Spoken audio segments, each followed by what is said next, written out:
under God, indivisible, with liberty and justice for all.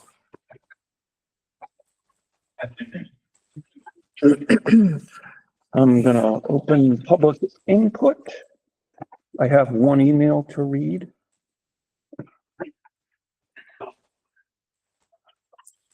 All right.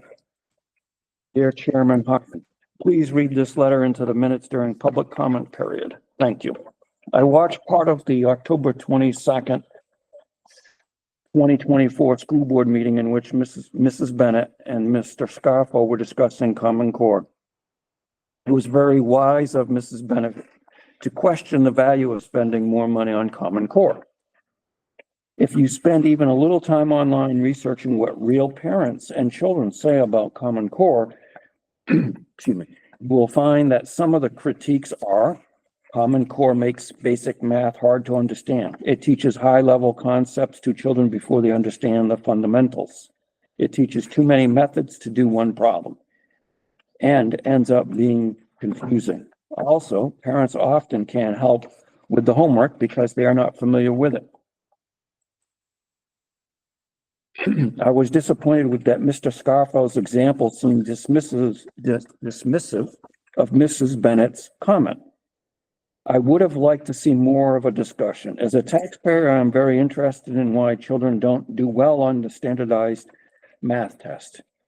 If it is not the curriculum, then what is it? The teachers, the students, the number of hours in a day? I sincerely thank you for your time. Julie Loeffner, resident. Thank you, Mrs. Loeffner. All right.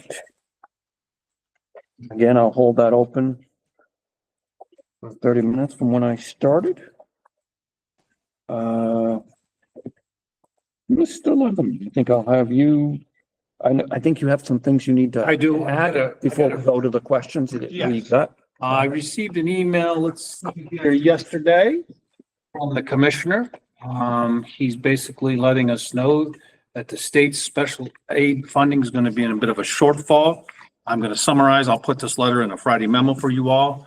But it says, as of October 1st, 2024, LEAs, which means special ed, have sought reimbursement of approximately $50 million for special education aid eligible for reimbursement.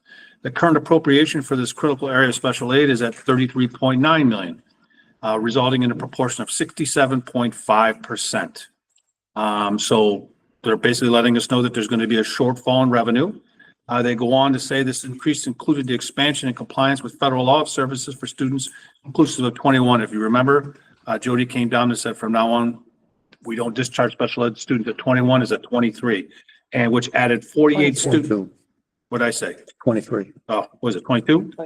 All right, 23rd birthday, let them go. The 22nd birthday. Yeah, so, which added 48 students in fiscal year 2024, additional higher number of special education students. While these budgetary constraints are not the news we are hoping for, I want to assure you that we are acutely aware of the difficulties this may create, not only for your schools, but also for the taxpayers contribute to supporting our educational system. We will work to provide guidance to districts that be facing significant impacts because of this shortfall. That's one little bit To of clarify, so the state is expecting us to raise money when it's on their obligation to actually fund this stuff? That's what I take that letter, yes. Huh? And they can't do anything about it, but we are able to. I'm shocked. And that goes to property. Thank you very much. I know you did. You teed me up. I did. Mr. Etta Blue teed me up.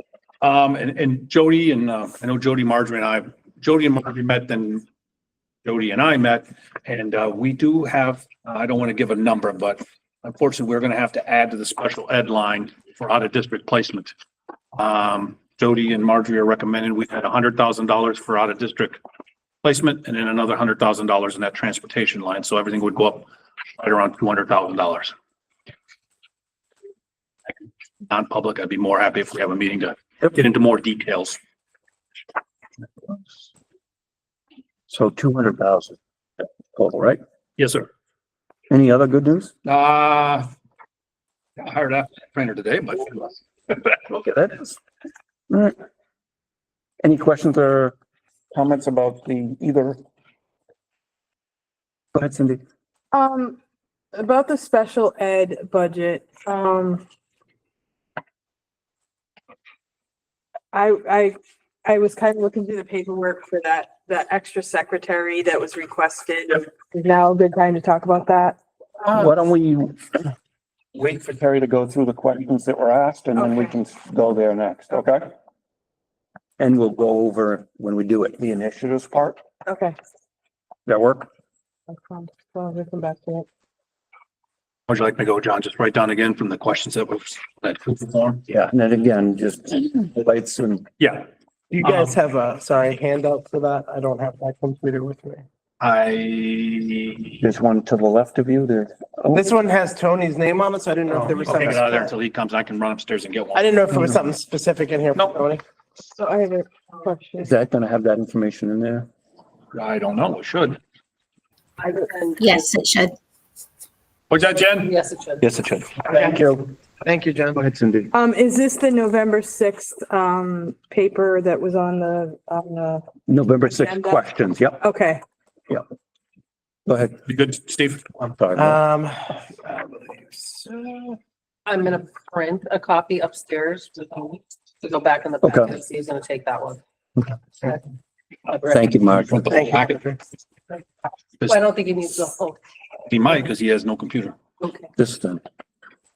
Got that? I think we'll hand him yours on that one and we'll get him on. I think he's got that. He's got his own. Yeah, you got everything but the questions there. No, this was all what, this was in Tony's. I just saw. No, oh, you talking about all the updated Yes, packages? yes, that's what- I have a package of the updates. He's gonna need that. Oh, okay. That's in the questions. That's, he'll get to that. Yeah. Okay. I can show you. Thank you, Marjorie. All right. There we All go. right, there we go. Technology. In a nutshell, we cut everything basically from an Apple to a HP. Tech replacement equipment, 2 laptops at $2,000 for district-wide personnel.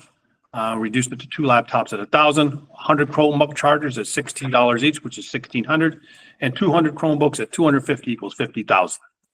SAU replacement tech equipment, 1 laptop at $2,000. We cut that down to $1,000. Elementary school tech replacement, 5 laptops at $1,000, 2 Promethean panels at $4,500, 1 10-pack of iPads with cases at $3,250. Can I just, a quick question? What do we use those for? The iPads? Yeah. Special ed, I think. Okay, thank you. Off the top of my head. No, all right, thank you. Might be some Title I stuff in there too, but typically we use Title I funds for that. Mm-hmm. Middle school tech replacement equipment, it's five laptops for $1,000. 4 Promethean panels at $3,400, so that's $9,000. High school tech replacement equipment, it's 5 laptops at $1,000. 1 Promethean panel at $3,400 and 200 Chromebook cases at $35 each for $7,000. Middle school printing, basically the agendas are $300 a pop. So it's 300, so that would be 900. And the rest of that line is used for envelopes, bus passes, tardy slips, and suspension forms. So in essence, we're buying 3 grades of agendas for 900. Yes, Okay, thank you. $5,000 for the jerseys. That's a quote for next year. So it cost us $5,000 to buy basketball jerseys for next year. Was the amount adjusted to middle school general supplies? Sorry about that. This is now adjusted. Food service adjusts, she's done that. Safety and facilities, list of town usage of school supplies. I've given you that right here for all the town meetings. I'm gonna be honest with you, I think I missed, cable studio. There should have been 2 more highlighted there for actual adult usage, but I think everything else is pretty close. I'm not gonna say it's exact. My eyes got a little crossed doing all the typing, but it's a fairly good, fairly good list. Representation. Yep. LRES, move leaps and bounds teachers to LRES special education teacher salary. This change has already been adjusted. We currently have 6 kindergarten teachers, 5 first grade teachers, 5 second grade teachers, 5 third grade teachers, and 1 math interventionist. RHA's co-curricular line should be 10,000, was reduced by 8,900 instead of the line being 8,900. I had the budget amounts correct, but did not adjust them correctly on the RHA's tab. The detail, object code, and summary object code are now correct. RHS new math equipment. What are the costs of Androids versus Apples? Do we use the NoteWrite Pro or is there something else that can work with an Android? Okay, this is complicated. So two Samsung Galaxy Tab S9 FE, Yeah, don't worry about blah, blah, yeah. Okay, we're not even getting into the prices, moving on. it. Well, no, just say right. the difference The is, different the prices, the Androids are $599 a piece and the iPads are $1,100 a piece. Plus we need the pencil at 129, total would be This is 24. everything, right? So we put that back in here. Yeah. I still don't know, like, can it or can it not? and then the. There are Pro 10 Runner- worthy note pro, the teachers would have to choose which one they want. These articles recommend OneNote, Samsung Notes, all Android compatible. We get Samsung, very asking. So. All right, create a new athletic line for athletic director. I believe Marjorie has done that. Add an athletic trainer budget. We have done that. Additional questions that Don submitted to Terry. For object code 500-550, high school graduation, how much is budgeted for outside graduation? And if his graduation is held inside, how much is budgeted for to hold outside? According to Pete, there were no savings. We work with the budget, whether we are inside or outside. We did rent golf carts last year, even though the graduation was inside. And we had a lot of people thanking us because even though there are some handicap spots, there were some individuals with some mobility issues and we were able to go down, pick them up and drive them up to the entrance of the graduation. Does that indicate to me that we need to have more spots at graduation at the gym doors? I think we would, but even then, I think I'm just, Just because, we could put 50 there. I don't even know if 50 would be enough, to be honest with you. I don't know. Okay. You know? no, I just Yep. was thinking that, Yep. I know we put more there. Yep. And still probably might not have been enough. Okay, thank you. And then you always get the person, I'm gonna walk up that, and then you're like, well, you really can't walk up the hill, so we're gonna have to go give you some help, and that's okay. And it rained, thank God. So people didn't want to get what's up. Sorry, 2024 graduates. Yeah, well, yeah. Are all listed co-curriculars happening or will happen in the 24-25 school year? According to Pete, we have no curricular clubs not running, but we do have the following sports not being run as unified basketball assistant, unified track assistant. And basically that comes down to because we don't have any transportation, so it struggles with these individuals getting them to events. So that's part of the issue. We try, but it's just like anything else. And then, But I guess I'm concerned because I would hate to have a particular team be sacrificed for the others. yep. I don't think we had coaches last year. I'm not. Well, whatever. Yeah. You know, if it's buses, then that's, to me, we should be alternating, I especially think it's because even if it's on a, I think they need specialized transportation too sometimes, and the bus company won't provide it. Yeah, they can't provide it. I know, it's the conundrum again. the gifting. It's on gift. Yeah. Okay, thank you. Through the research administration has done regarding copper phone lines, how much of a cost reduction will we see in the 25-26 budget? There will be an overall reduction of $47,000, $47,460. These can be seen throughout the budget, so Marjorie's made those adjustments there. If we go on. Yep. Credit goes to who on that?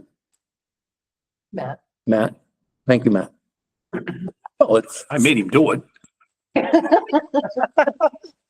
Okay. Did it. Thanks, John. What are the estimated, what are the other? getting coin. Yeah, it is. Yeah, what are the estimated revenues for the 25-26 budget? Marjorie, you want to go with that one? Yep. So as of right now, I typically use the 24-25 tax rate revenues that we determine. Hopefully I'm finalizing those with the DRA tomorrow. But also the state does not release the revenue information until the 15th of November. I think by RSA, that's the date Drop they dead have date. to get it to us by. All right, what is the budgeted wage pool and health insurance employee contribution percentage? If the contribution increased by 1% point, what would the savings be? Wage pool contributes 9%, 91% from the district for the ABSOS plan. If the employer contribution increase to 90% by 1%, the savings would be $9,443. If we were to eliminate one LRA as classroom teacher, what is the savings? To be honest with you, this would be the retirement. The savings would be 96,280. If we, I thought we already counted that individual. did we count that individual? We were told at the beginning Yeah. that, So that would be an additional cut then? Yeah. Yeah, so it's like, That would be an additional cut because that. yeah, I can tell you that I know who it is, so you can look it up. Sorry, I missed what you guys were. So you need to do, this individual right now.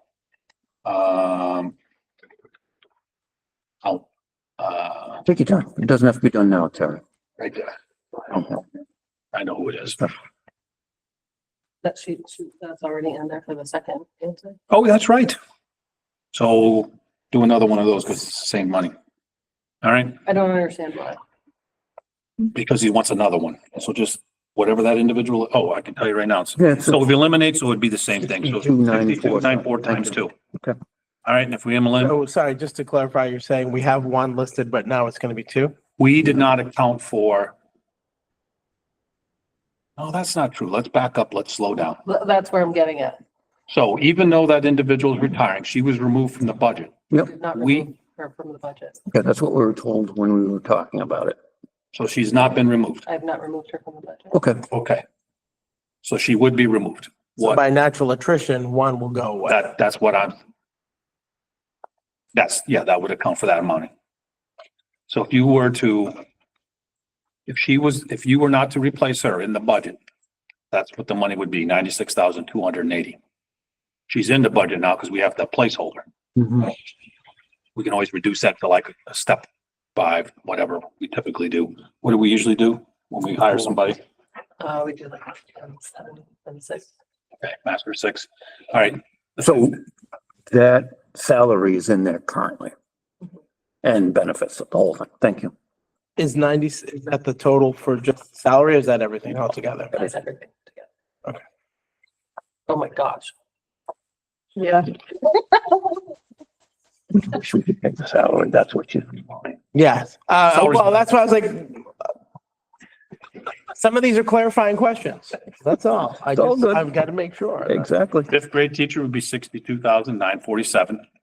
And 7th grade teacher would be 62,784. Object code 50011, high school and house suspension salaries budgeted at 47,660 for 2 employees. Why do we need 2 employees? Person is doing study hall, the other is doing ISS. Plus, the best solution here would be to change the title of the account number. So it wouldn't just be ISS, it'd be ISS/study hall. Because there's 2 individuals. You're gonna separate them as 2 different lines? Even though they're completely different? Okay. Go ahead. That's all I got. All right. Any other questions, comments about the questions and comments that came up already? I have one. I actually emailed Matt today to ask him a question. Hold on 1 second.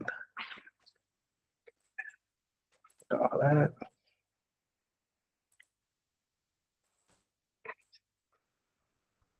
While you're thinking, just Go ahead. on this document, Mhm. this is the actual list of meetings that occurred For 6 months. for 6 months. Thank you. We asked about the Chromebooks for the teachers instead of PCs. So I guess they just tested the Chromebooks that we have now with the Promethean boards. They don't run very smoothly on the Promethean boards. He did reach out to a tech director group. A lot of other schools are using Chromebook models that cost they're about $500 a device. Slightly better specifications. Teachers aren't having any issues with the boards as far as he knows until I can get my hand. Of course, he needs to get his hands on one to double check, but he's not 100% sure how they would work. Of course, the HP laptops, there's no issues with them at all right now. Anything else from anybody? I have a question ahead, about Cindy. this, list of, is this in that, what we're talking about right now? I'm getting mixed up. Is the list he's looking at right now, I was just looking at my computer. Is that in the paperwork we're talking about right now? Or is that for another time? You can ask anything about that Okay. now if you want. I just wanted to mention, this is in regard to the trash switch, okay? So I did, actually call the town manager myself, just to clarify my own mind what was going on, and he mentioned that, the trash was one thing, and he mentioned that that's the only thing that they do for us that they want us to pay for, where they do the plowing and maintaining the fields and that kind of stuff. So he told me he wasn't really looking, I can read the email to you, but he said he wasn't really asking for discussion. It was their decision. He said it was his decision. Yeah. Yep. And that's been made clear. So when he mentioned all the other things, I think that would, like, my mind is going toward the, this for that type of thing. But there is a lot of other things involved in, meaning like the snow removal and all that stuff. So I don't know how you could make it look fair one way or the other. So. All right. Anything else from anybody? All right. We can either do initiatives next or any adjustments to the budget that people want to do, which anybody have a preference? Is that what we can, All right. First up, what we want to do? curriculum/grant position. That would be an increase of $121,399.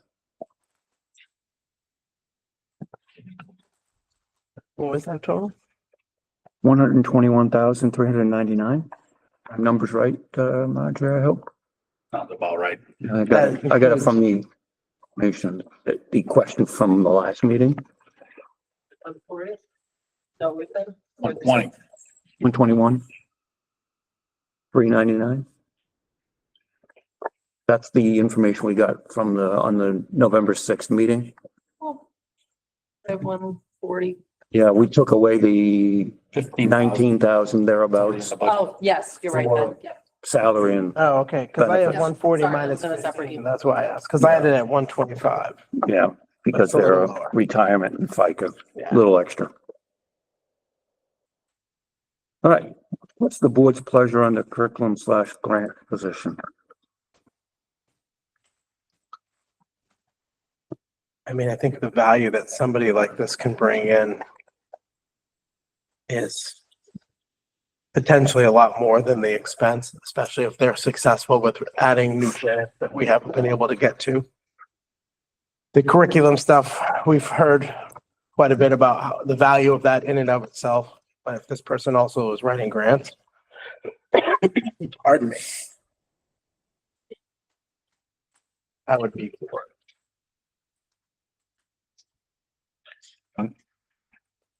Go ahead, I didn't see it, I'm sorry. As one of the people who took the curricular coordinator person out of the budget many moons ago, I can admit maybe it didn't quite work out the way we thought it would. And this is one of those things where you have to sit there and say, didn't quite work out. Things are getting more complicated now with grants and stuff like that now. We're having more student issues, I guess you could say, in schools. So that's taking away from that potential that we looked at before of having the vice principals doing this, even for a stipend that they were on. And I think we should put it back in. I'll just echo what Joe said. That was my brilliant idea and wasn't so brilliant apparently. You usually have pretty good ones. Yeah, we're even now. You've got something right there. That? Oh, did I miss something? I didn't. Okay, Question. go ahead. So is this position someone that is, trained in this type of thing, or is this someone that has experience, but like, do they have to have training for this specific thing? it would be our goal that they have a degree in curriculum coordinator, the curriculum development and a curriculum as a coordinator. Grant writing and grant management would be something that we would have to send them to workshops on. And so that they would become proficient at that. That's not something that sounds silly. You don't go to school for, you got to go to the state for. And that's where they would spend a good chunk of their first year, or I wouldn't say all the time, but it would be a learning curve for them to get that knowledge and start to apply it. I have some contacts in the state too, where they could go sit with those individuals and learn, from Barrington to Exeter. I've got some people that I've worked with in the past that'd be willing to help that individual too. So there's not like necessarily a person training grant. Well, if we got lucky, Cindy, You say I'm that's just being real. Yeah. For that salary, we're gonna get somebody who's new. And that's fine. And so we will probably get someone it'd be great if we got somebody with experience. And it'll be a long range. But at that salary, we're gonna get somebody who's wanting to get into administration, be a curriculum coordinator, and that's okay. All right. So is it fair to say we've are supporting putting that in the budget? I would think so. What are your thoughts, Cindy? Mm.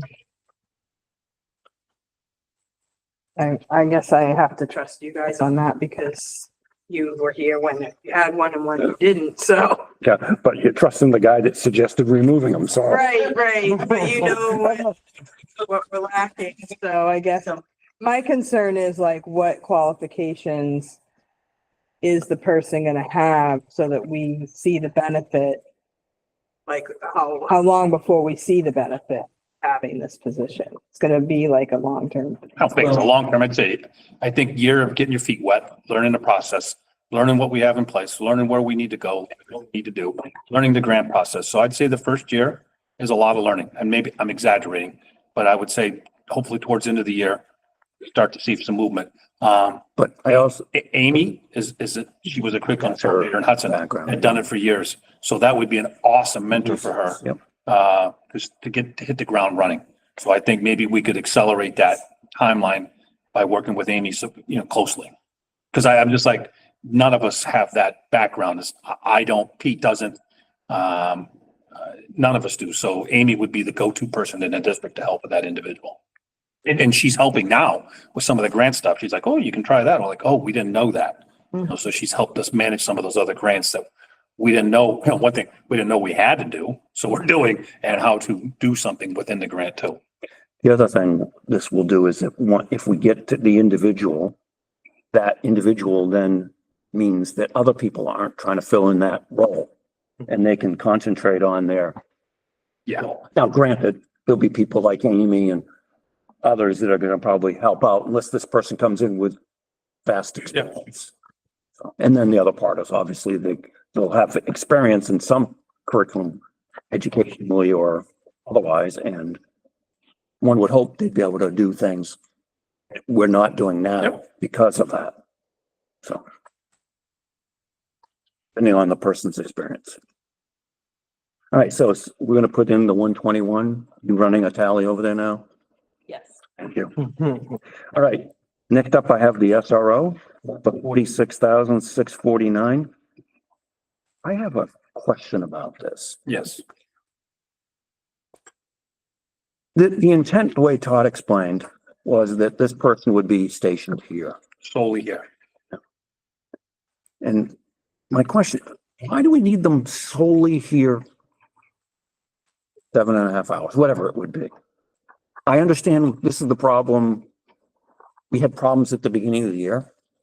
And most of those problems have simmered down. Mm-hmm. Fair to say? Fair to say. My question, what I'm getting at is, would it make sense to hire an SRO for the district so that the PD can have their SRO back? And then we just have complete control of this individual. And if we say we want you here 4.5 days a week here at the high school, that's where that individual would end up. Because I know that the town side of things would probably make their life easier. Oh, I think Mike would appreciate that, the chief. So I don't know what everybody else has thought, but that's where I was. If we're gonna do this, then I just can't picture that a district of 1,100 needs multiple SROs. I struggle with having two, too, for the size of this. Not that Sue's here all the time. And I understand There that's are not- days that I would say more than 60% of the time she is here. Over 60% of the time, you would have two SROs in this district. And I just, for me, I just don't, I'm not an I just. aficionado of this by any means, but I just can't picture, but that's where I am. I beat that. Two police officers. Any other thoughts on the SRO? So what was it, 4 days a week here and then? No, this individual that we would. No, I know what Don was saying about. What I'm asking is, if we hire an SRO, for me, I don't see a district of 1,100 students needing two SROs. We would have the SRO, and then the SRO that exists today with the Raymond PD would no longer be needed here as an SRO in my mind. Not a savings for us, but a savings indirectly for the town. They still have that expense, but they don't have to fill that position. Because they're constantly looking at it, is my understanding, just like we're constantly looking. That would give us one full-time. Yeah, and we would have, Control over which schools we want. I was gonna word it differently, but yes, I mean, if we, like I said, and that was what I was trying to get to, Joe, is if we say to the SRO, we want you here at the high school 4.5 days, Yeah. we can do that, where the SRO now, not so much. I agree with that one. What's that, I agree with that. Cindy? So you're saying yes on this? With the understanding that we would say to the town, once we hire somebody, we would no longer need the services of their police officer. Now granted, this police SRO is hired through the PD, the one that would be Yeah, because it's of- still their employee. Yeah. We just would, it's almost like one of those, they'd bill us and we'd pay, but it would be, understanding up front. yeah, and if there was a massive disaster in town. I'm assuming there'd be some MOU or Yeah. something Yep. along that line. Is this the amount for a full-time? This one, it just says seasonal part-time. Oh, So it's- is this, we would end up with a higher number for a full-time? Well, what this is being hired, the way I understand it, the way Todd explained it was, they're here for the school year. School days, so they've worked July, 177 days. The town would pick up the rest of their salary if they wanted to employ that. Okay, so it wouldn't change what's here. Vacation days, and no, this would be our cost. So a lot of SROs, even though they work full-time during the summertime, when a lot of people like to take vacations, Right. they're filling in that vacation role, so they're not short-staffed. Yeah, Or yes on the SRO. Next one, part-time secretary for We can the, move on from that. I'm gonna figure out a solution to that. okay. Are you all right with that? No complaints? saying, I'll figure something out. He's gonna get the job done with other means. We back up for a second. With Sure. the, with the SRO, it's gonna be the understanding we need to hire one first before. That's what I said. What I said was, once we have one, then we would Yeah. let, say. Yep. Yep.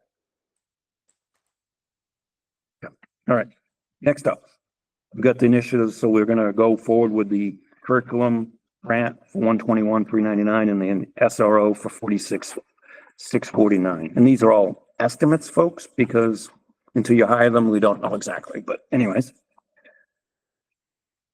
So next up, I think the only other thing that we need to do, I believe tonight, is any adjustments people want to make up or down to the budget.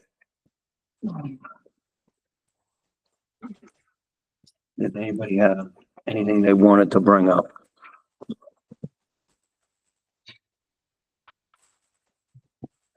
Might be a short night, Terry. I doubt that. I will ask, we talked a little bit about the photography budget in the high school, the extra cameras. Did we remove those? Yeah. Still in the budget. It's still in there. I was gonna recommend that to reduce that by the 8,500. Because again, we have 28 of them. This year we need 23. Got 5 extra. when they're asking for a much higher end camera. Yes. I think we can I'd be okay with that one myself. Adding 8,500 or keeping the 8,500 in? No, removing it. Okay.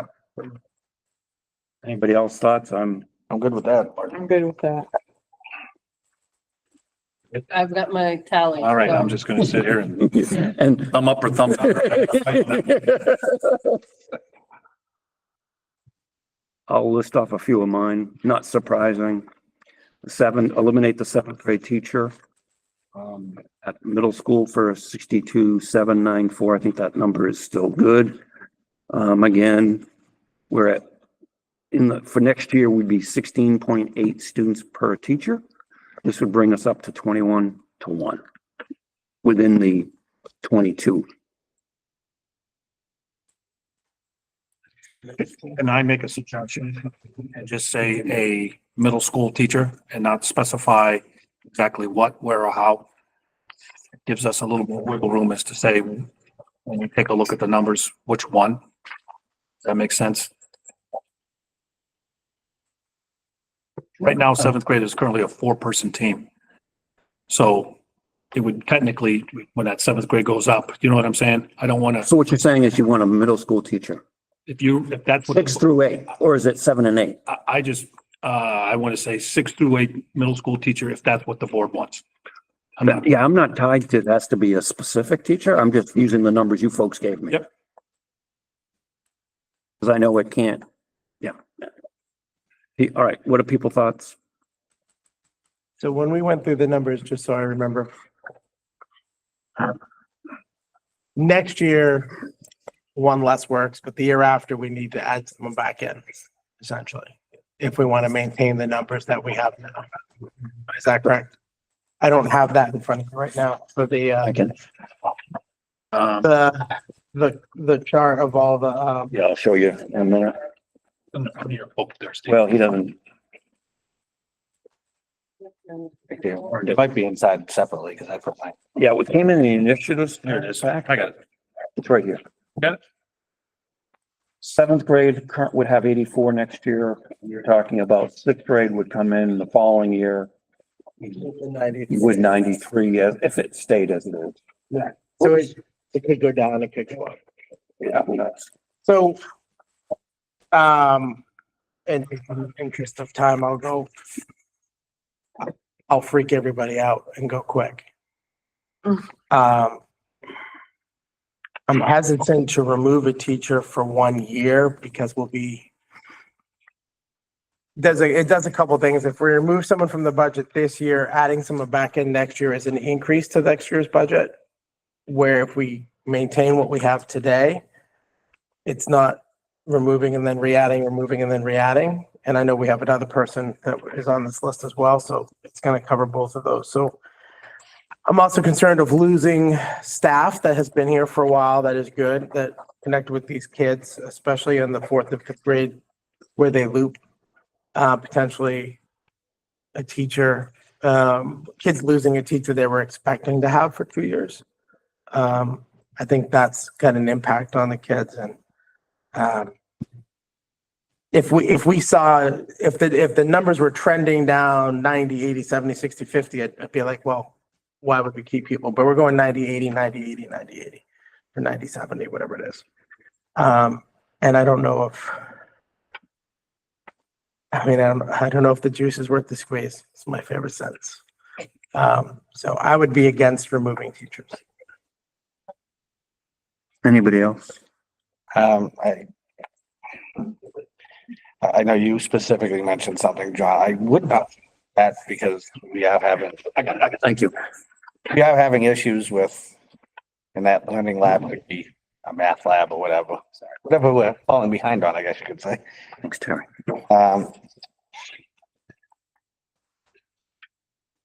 On the other hand, how many retirements do we have? I know we've only had one actual retirement, but how many letters have been out there? Every one of them. I would say that 75% of the people who are eligible submit their letter.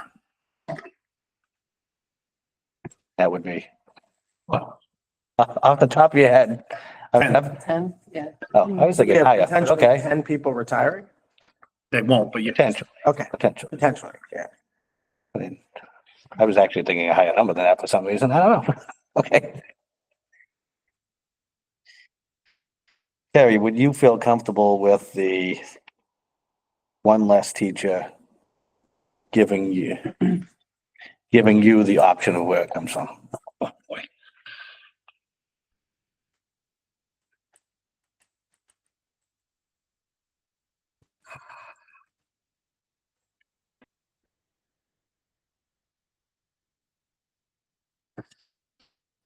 That's why I didn't want to get into this. I was just like, if you want to get one, I can make one happen. If you make me get one happen. Yeah, but do you want to make one? Do you truly see, listen, I'll take that back. I'll take that back because that's a loaded question. The question, and I think I hear what we're just, and maybe I'll enhance that to, for my own is, does it I will. Does it make sense to remove If we were one to out remove to have to? one, I would re-add? suggest UA. I would remove a UA teacher because those classes tend to be smaller. That's where we would go. Content classes where we're at, the math labs, the science lab, the reading labs, because those tend to be, but I might take a look at the UA teachers and say, all right, where are we at? What can we do? The UAs right now, we have We have PE, FCS, CS. health, library, PE, art, music, computer, and tech ed. technically we have 2 computer classes. Library is considered a UA. Yeah. I don't know if it actually should be. Yes, no, not library. Yeah, it's media, research, all that other stuff. I don't think every grade goes there either. It just seems odd to me that it's more part of the core, if you will. Are you That's it. saying to cut a library teacher? No. Oh, okay. I thought we just got And we hired. need to have all those in here. Yeah, so we, that's why I'm like, I'm surprised it's in that list because we kind of need a librarian. You can't get rid of that. Yeah. Curriculum right now for the computer I couldn't tell you that class. off of my head. Computer class is something that kids should be having. I'm just, last time, No, I know, it's, you're looking for the smallest number of kids in classes. That's what Yeah. the smallest numbers are. I mean, it's 2024, almost 2025. We live on devices. Yep. Teaching them how to use them is the right way to go. I mean, we have fourth grade in there, so I'm guessing health and art we have to keep in there anyhow. Well, you got to technically have health and art through grades K to 12. Computer class. We have a computer and we have a tech ed. I think that's where Terry was. So they're both computer-based classes. Aren't they two different things? Oh, like. One's more of operations, one more of STEM. One's more like, hey, this is how you use Excel. And I promise I am not 100% sure, so teachers don't shoot me. But I'm more like, one is more like, how do you use the computer operations? This is how you would, in my mind, for some kids, how do you, sounds silly, cut and paste, format. These are the programs you use. This is how you use Excel. This is how you use Word. This is how you use Google Docs. The other one's more STEM where, there's a program we want to design if we have it off the top of my head, if we have 3D printers, that might be something where a kid sits down and they design a toy with a 3D printer. I don't know with 100% accuracy, that is what they're doing, but that in my mind might be something that is happening in those 2 classes. If you ask me what's happening in PE, I can tell you. If you ask me what's happening in health, I can tell you. If you ask me what's happening at FCS, I could probably tell you, but I'm not 100% sure what happens in the tech ed classes. So 2 questions here. We have 2 tech ed classes. Computer class. Tech ed. Computer. Tech ed, One's one, tech, 2 different teachers. one is more geared around, it's more geared around like, they don't necessarily do this, robots or some little ones, Yeah. types of things where, tech, and then, again, it's programming. It's they get the thing to. They get it. Yeah, right, but what my point is, it's more, they don't always involve computers, no, is what, more of a STEM.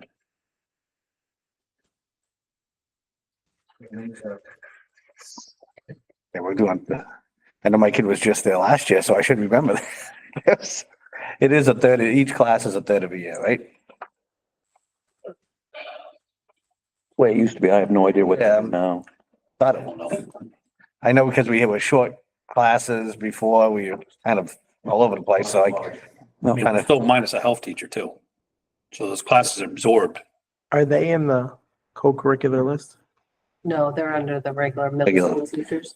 And so bottom left-hand side. I did just double check my staffing list and we do have one computer and one Technology. tech ed. 2 individuals. Just to double check. I do have an interview time next week with a health teacher.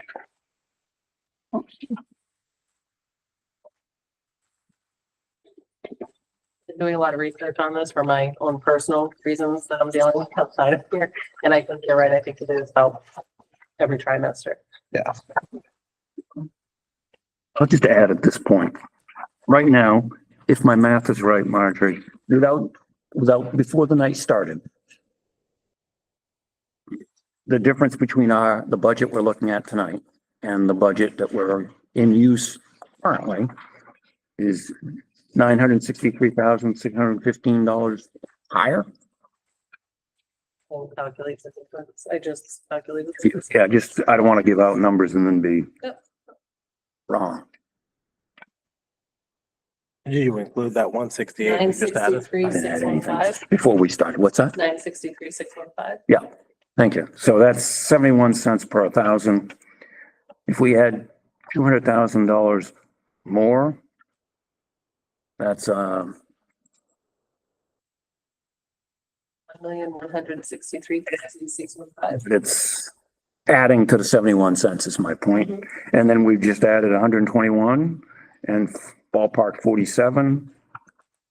So we keep adding to it. We're going to be over $1 without touching anything. And we've got teacher's contract, we've got CIP and Right. and reserve fund balance one that we have usually. I just don't see everything passing and we're gonna pay the price for that down the road. If we can't, What would the default be if we don't? we haven't gotten there yet. Basically, I wait for you guys to decide on this because just the budget itself, I have to change like 5 or 6 spreadsheets every time there's a change. Yeah. Then I gotta take the budget and build the default off of it. Until I have it set, that makes it easier. Because, for example, the SRO that we just added in the curriculum/grant, Right. those will be in the budget, but not in the default. So we're already ballpark 180,000 higher than default just by those 2 decisions on. Go ahead, Joe. I will say this, that student services alone is taking $900,000 of that increase. You're absolutely right, but the taxpayers, most taxpayers really don't care where it is going. They care whether they can afford it, and that's how they vote. A lot of people vote that way. I do understand that, but I'm always reluctant to take away services from regular education and always give services to special education. Because, well, one, we have to give the services to special education, but now we're limiting ourselves on regular education. That I don't like doing that if I possible. agree. I agree. And And I realize we need to look at a lot of stuff. I would prefer to look at things like, now, obviously it was a small number, but the photography thing to me was kind of a no-brainer. It was something and they put in, it would have been a nice to have. I think that's a pretty easy cut, especially where we have plenty of equipment. I would much rather look to those kind of cuts than the people cuts, only because, for instance, if there is a surge or whatever, or if we have if we have teachers here who have bonds with those students, staying connected throughout the school year, whether or not they have this room to use for FCS, or I realize we're in the high school, but or if we can't afford that, we'll have people here who can give them something to do and give them constructive time.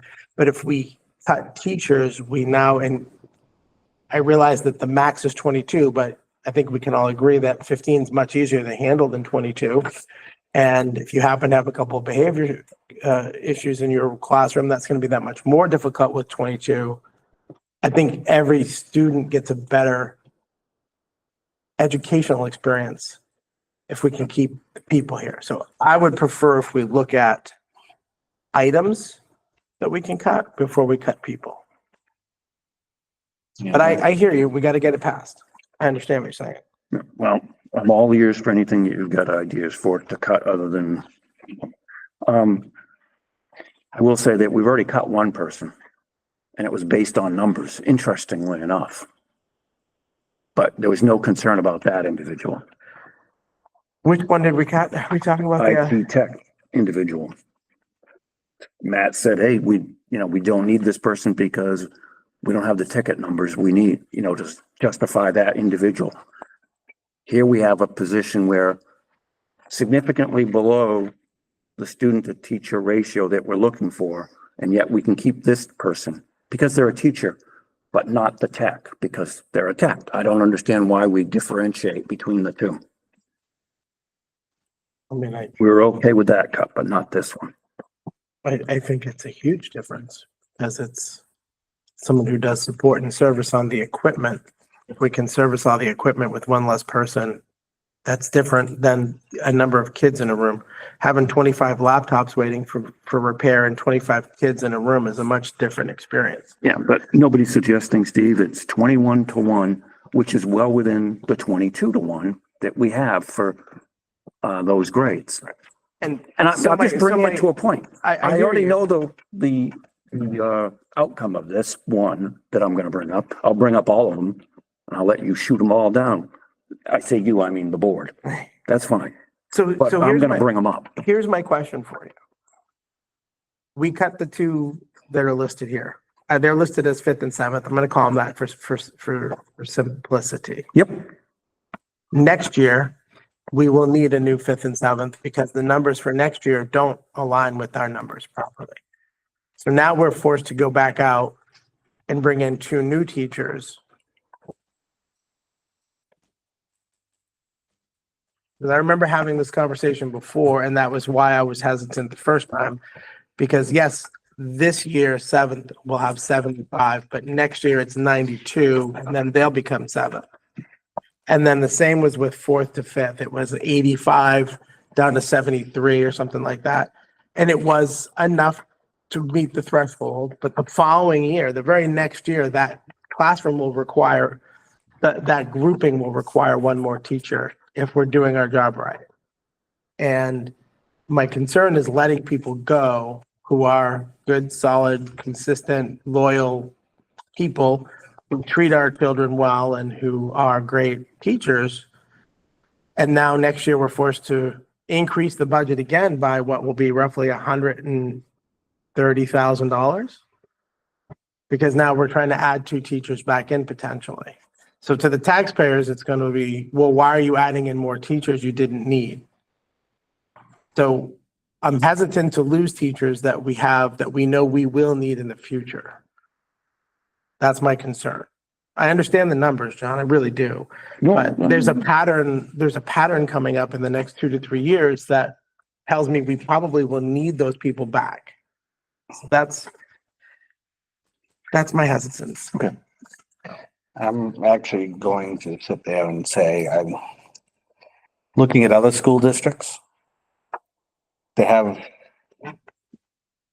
two teachers taking it, in a school this size, they have two teachers teaching that same subject, as was stated earlier. The tech stuff. Yes. Kind of be vague here, as much as I can. Mhm. It is very unusual.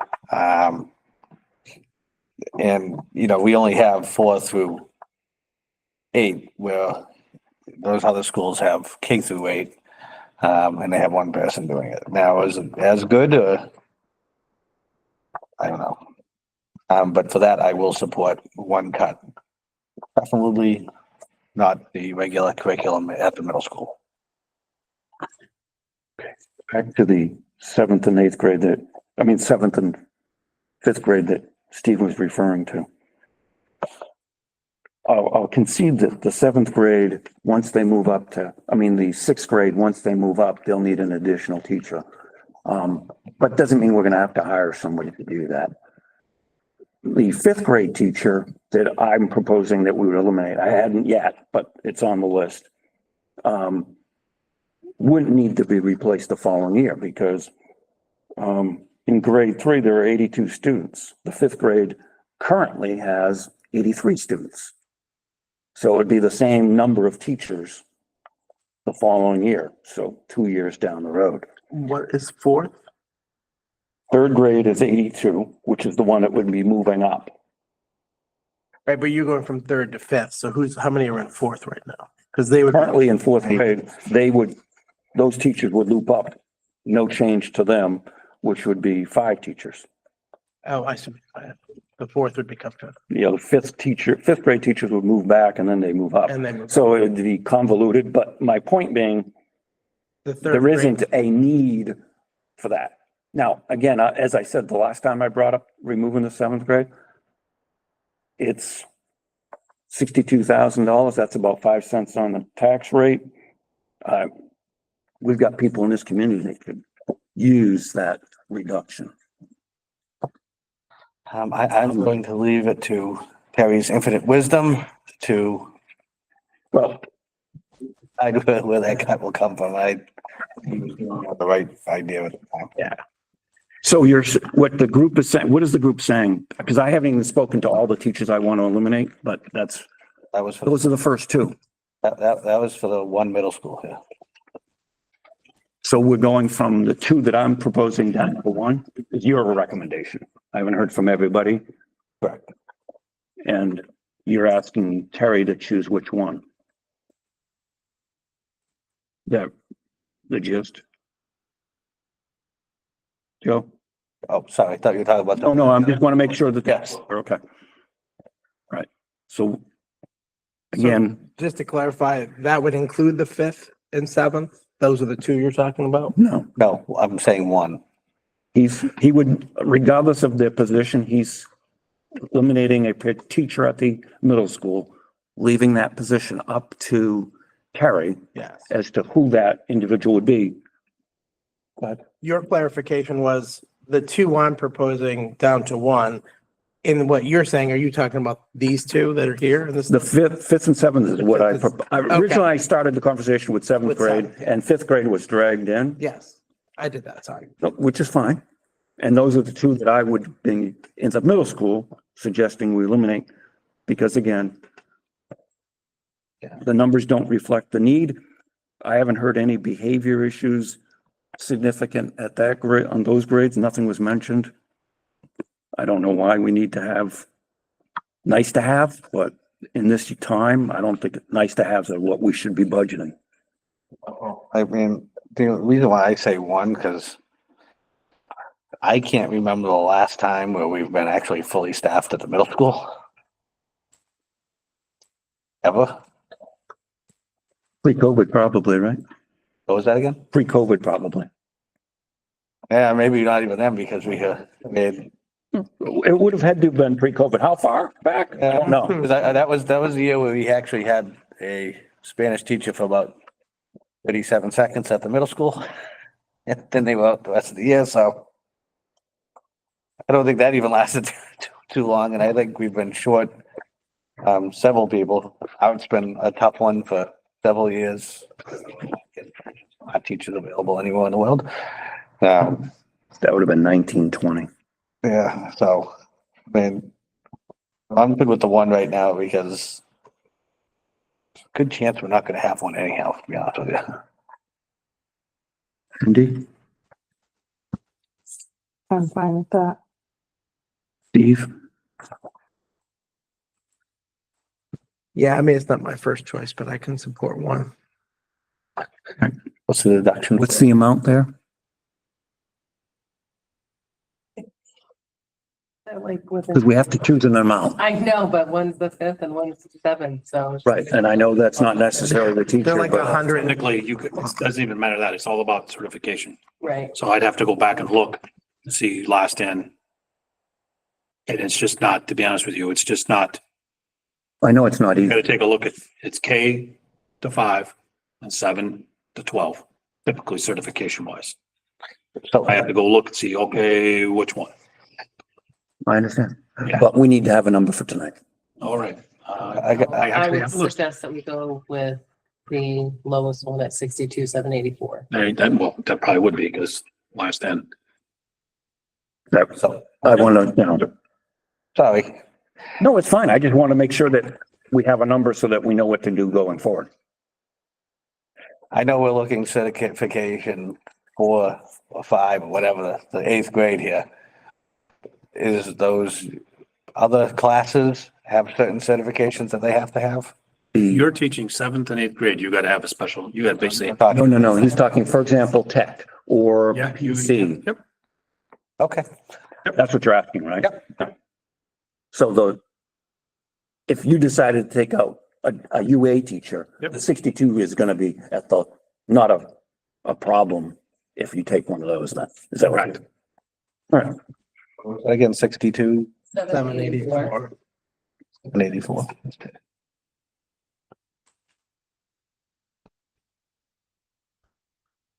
All right, next one is eliminate the second grade, a second grade teacher. Again, 14.4 students next year to 1 versus 18 to 1. And that's at 96,280, right? That's the elementary school one you said to use? And that position is still in there even though it's not needed. Yeah. I was not aware there was retirement. And there was a definite retirement. We get the retirement list all the time. I'm not aware. So is the suggestion that we just don't rehire the retiree? We don't backfill? Or are you talking about lose the retiree and an additional? Well, this is news to me, so I'm trying to figure out where we stand. Okay. Who's on first? See, if you've got that, I don't know. The logical explanation would be not to retire. Not to rehire. That so we could. if you cut, we wouldn't cut anybody at the elementary. We would just not fill that position. Not bad. So it would be 96,280. Correct.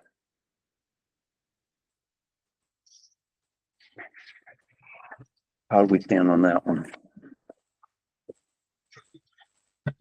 With losing, I apologize. I don't know why I don't have that paper. I'm trying to Right, tough I have on a For little. which? But how does that leave us for, sorry.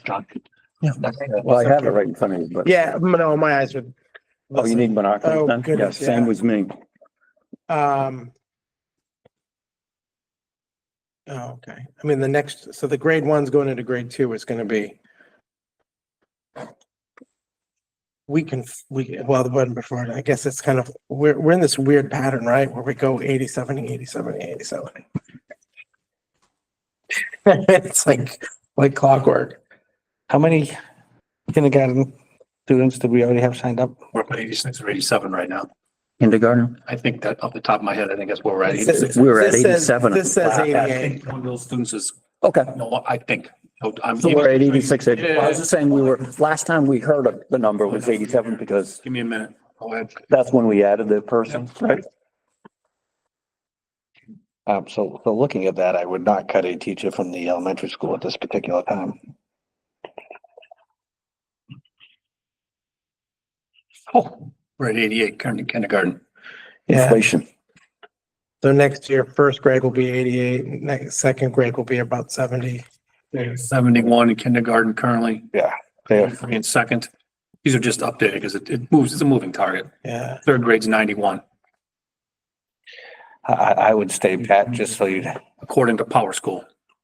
Because it was 82 back and when we got these numbers in I'm looking middle of October. right now, 91 students. Yep, no, yep. Yeah, no, today's grade 3. At is some point, you put a 92. stake in the ground. Yeah. But Next year's grade 3 will be 80. Right? next year's grade 3 will be 91. This is for next year. Well, the left-hand column, you're right, is 82 for next year is third grade. Yeah, the left-hand column is next year, 25, 26. Second column is 20, is It's this year. current, yep. And that's where Oh, Terry's saying 90. Ours lists that it's actually 92. Yeah. You're saying it's 93, which makes sense. I was looking at the wrong column. I was a little worried, like, I was looking at the left-hand column too, Yeah, so it's going, but we have 88 right now signed up for kindergarten. No, 88 in kindergarten currently. We don't even have, No, it's, it's geez, too early, right? it's such a moving target anyways anymore. Well, that I is know too early. NESDEC, but it hasn't been accurate. I know we've had this discussion a couple weeks ago. NESDEC and their projections have not been very accurate lately. I mean, if you just take an average over the past 4 years, it's around 80 per year. For which grade? All four, like, right now it's 88 kindergarten, 72 grade 1, 82 grade 2, 92 grade 3. So it's around 83, 82 as an average. So again, the idea of jumping up and down, we're only going up and down about 10 students. So I mean, yeah.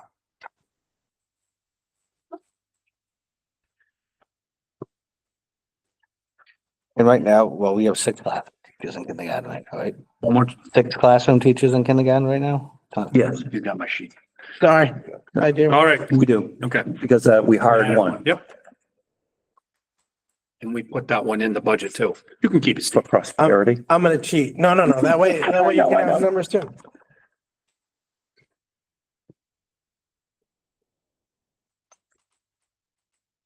All right, so where do we stand on eliminating an elementary teacher?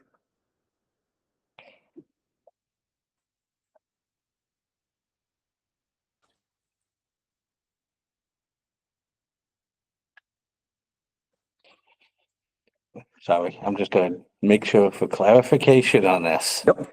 That's given that we have 6 kindergarten teachers right now instead of the 5 that is on the sheet. There are 6 in the budget right now because you had us add that individual, Yep. correct? Double checking. So I am good with eliminating the 2nd grade teacher right now. Cindy, I know we discussed this with, Amy? Amy, and I think we were more like the kindergarten. We discussed that, right? I'm just trying to, but we didn't really talk that much about the 2nd grade. Was she, I believe the 2nd grade, she said that there were difficulties in that oh, that was 2nd. 1st grade class that will be 2nd grade next year. But right, She was recommending to keep them all, right? I believe so, yes. Now, I will say this, with 6 kindergarten teachers this year, if we go back to the 7, we have 1 extra teacher as it is that can be moved around. Now, things don't change, well, we're kind of behind the 8 ball with that one, and then we'd have to make decisions next year about it, but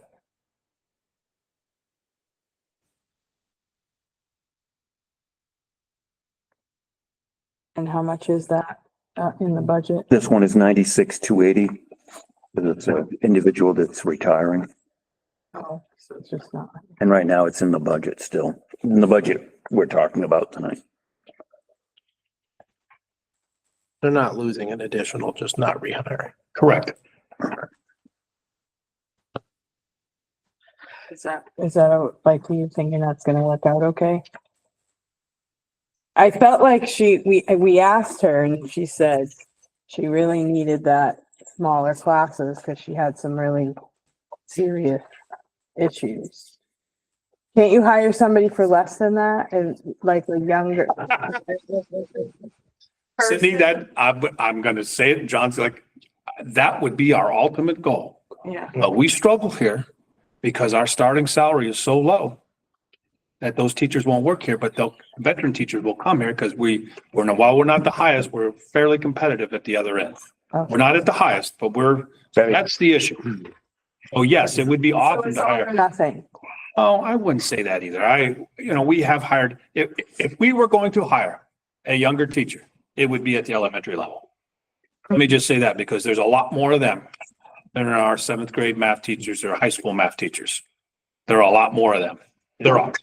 Yeah, this is. The pool's bigger. So if we And were, it'd be more reasonable, I guess I'd say, to hire someone who's kind of on the more beginning stage for a smaller 2nd grade class than a larger 2nd grade and yeah, that has behavior problems.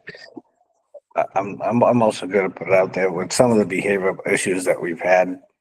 I mean, there's gonna become a line in the sand where we gotta sit there and say, maybe regular educational schools might not be the best area for you right now. It's time to, we have to But look at that's other gonna be more alternatives. money. Well, Even yes. more than hiring a new person for But- one kid. Just having the extra teacher may not solve helping that particular issue or child anyhow. Then you're paying for the extra teacher and sending them out of district. Yeah. I was having That's a 20 conversation with Terry, unrelated to this specific matter, is that they're academic teachers, not behavior teachers. Yeah, know? oh, I get And- that. If we need, Tell you what if we kind I need to am. dedicate resources, maybe it's the behavior side of the aisle. Oh, I see. And I know that, I know, but again, I don't know what's needed, so. well, so I don't want to open this can of worms up, but I'm just, Amy has broached me, I've broached Amy.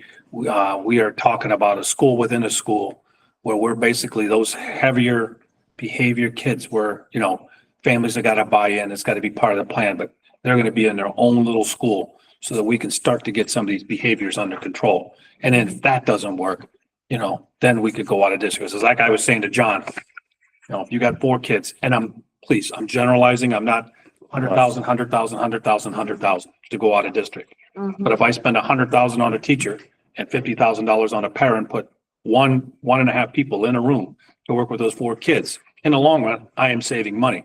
I am also not a fool to say, I can't guarantee that it's going to work, Right. but it's worth the shot, to give it a shot. And I would say most families are vested in, they're tired of those phone calls. They're tired of that too. And we're like, this is the plan. This is where we're going. This is what we're going to try. So we're talking about that.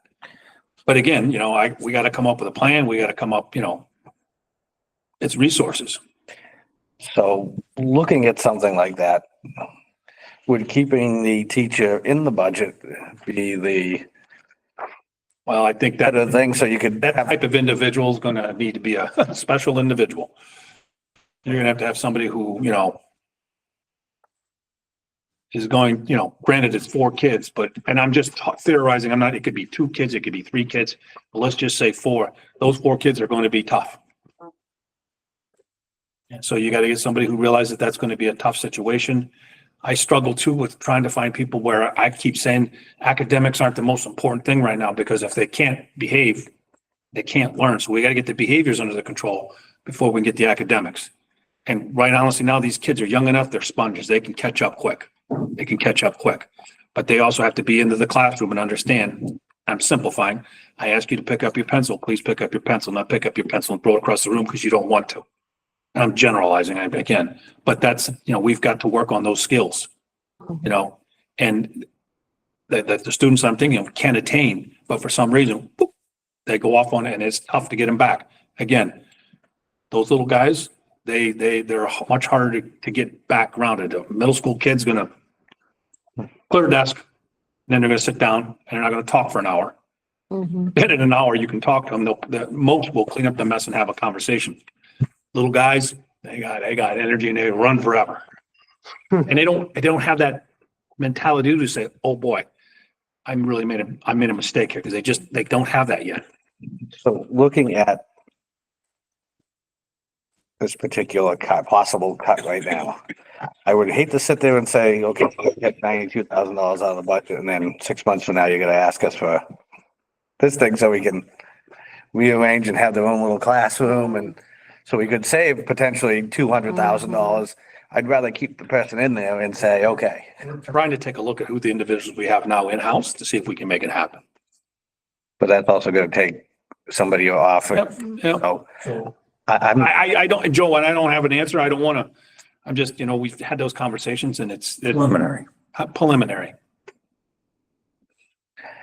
well, again, I don't want to sit there and cut somebody out of a budget and then 6 months from now going, well, we really like this now because we think we can do it, and say, okay, we got to put it back in. And I was down there the other day and I said, I gotta go because 2 of them were just running at me. I said, I don't know why, but I'm gonna leave, So I walked out hoping that would, sometimes you gotta remove yourself.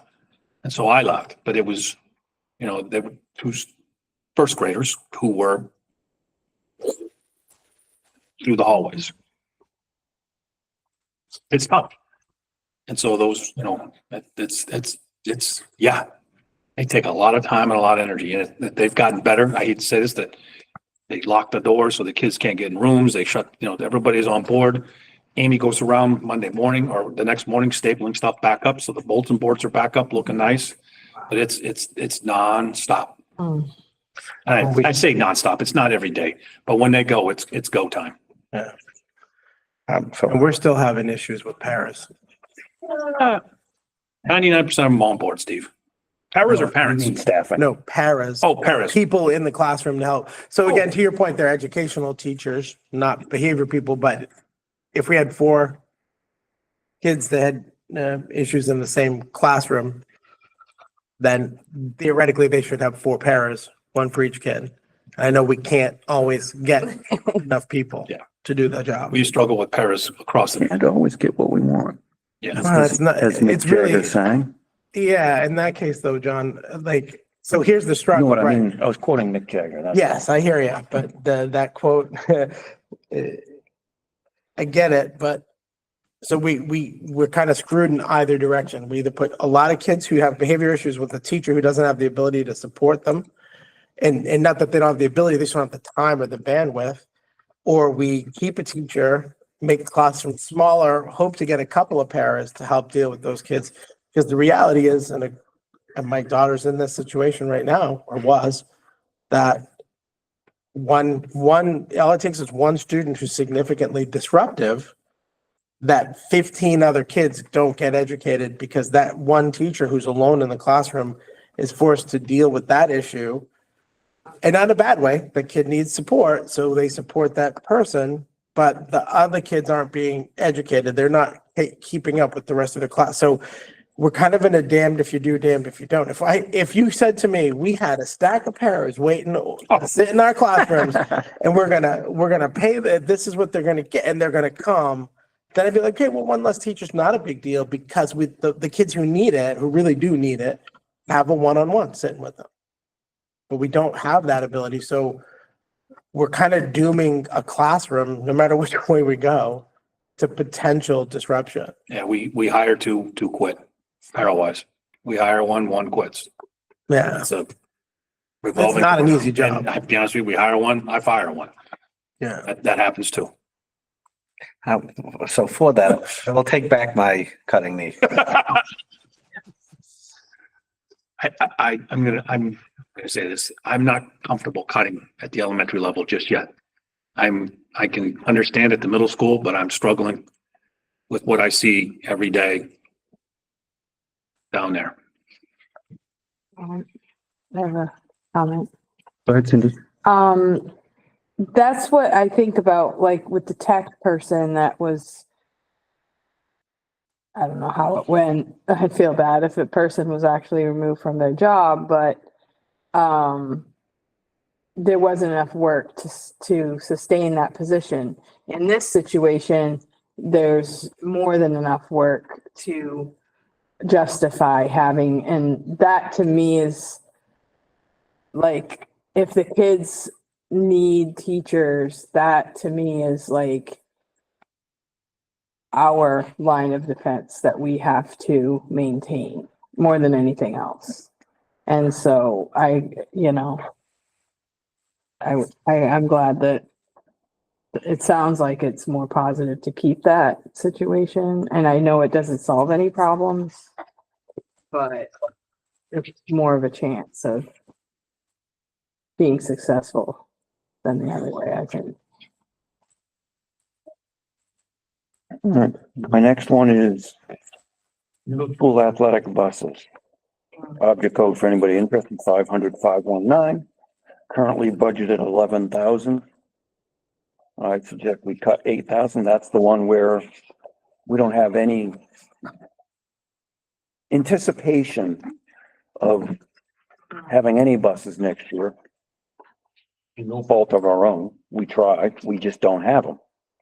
So we have 11,000 in there in case. Well, the in case doesn't appear to be happening. So I'm going down to 3,000 as a place so that if we do by chance, once in a while, get an athletic bus, we have the money to support that.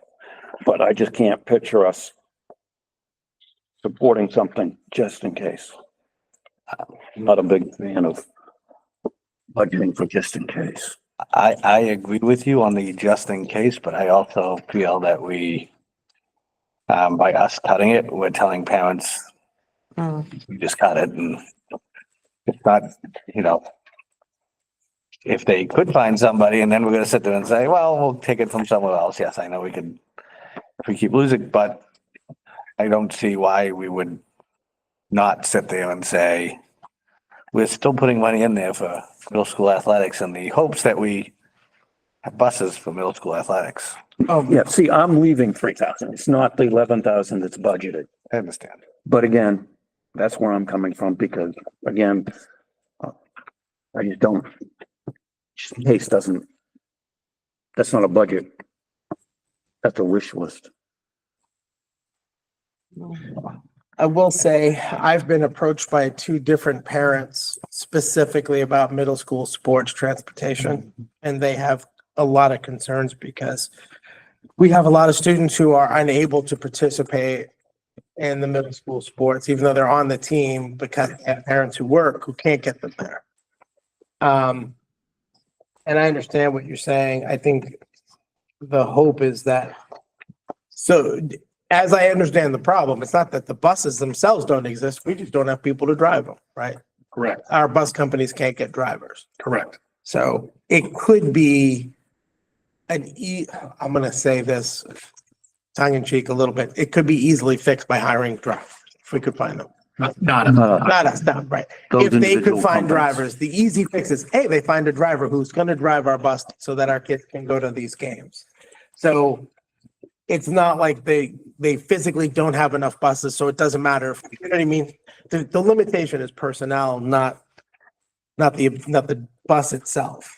And it's not like we're asking parents to drive and reimburse. Like, I'm hesitant to cut the whole thing. I know you said down to 39, is that what you said? 3,000. 3,000. So if we do that, and in what is it, September next year? Yep. Who's our company, Dale? Dale. We're using Dale, but we use Any the event high for school. students, everybody. So any events comes to us and say, hey, we got 5 people who suddenly signed up and want to drive buses. They think it's great and it's extra money and it's a side hustle for them. Mhm. We can start taking all your kids to their volleyball, baseball, basketball games. How do we fill that gap if we don't budget for it? As Joe said, we'd have to come up with it someplace else. Where someplace else is, that wouldn't be we wouldn't have that answer today. But again, Yeah. going back to, I've heard it too from parents about middle school and to lesser degree, high school. Not this year, but years past. But again, having the money there hasn't solved our problem. Putting money aside and then not spending it, but raising the taxpayers fund something we're 99% sure isn't gonna happen. You know, the bus companies could start paying their bus drivers more money, but they haven't decided to do that at a point where they're turning drivers away. That's just not happening. So that's why I think it would be going back to, this is one that's not gonna impact anybody, because right now, we can almost guarantee people we're not gonna have buses next year for middle school. So, and I know this may not be the right spot for this particular discussion then, but it leads me to the question of, we have kids who want to play sports. We have sports teams that we are organizing and creating. And we have parents who want their kids to do this. So if we can't, if you are correct, regardless of we put 10,000 or 100,000, if we can't get drivers, it doesn't matter. What can we do for the students? Like, how do we support them? Because to me, I know we're talking budget right now, but the question really is, we have students who are on sports teams who want to play that we can't get them where they need to be. So how do we fix that problem? Again, it may not be a question or conversation for today, but I understand what you're saying. We put 11 grand in and we don't use it. It just goes back at the end of the year into the money we didn't spend, right? Unassigned fund balance. I'm learning.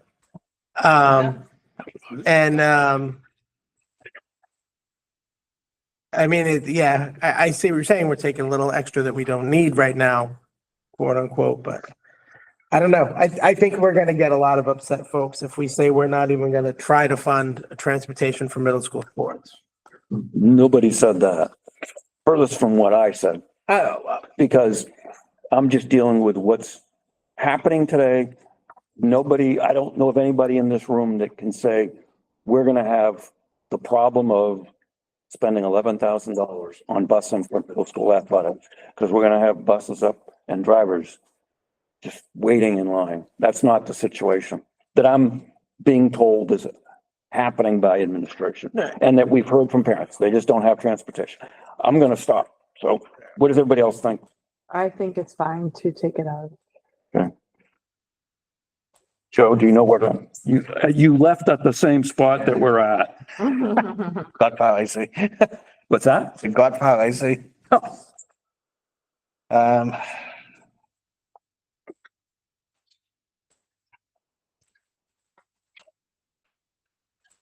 I mean, again,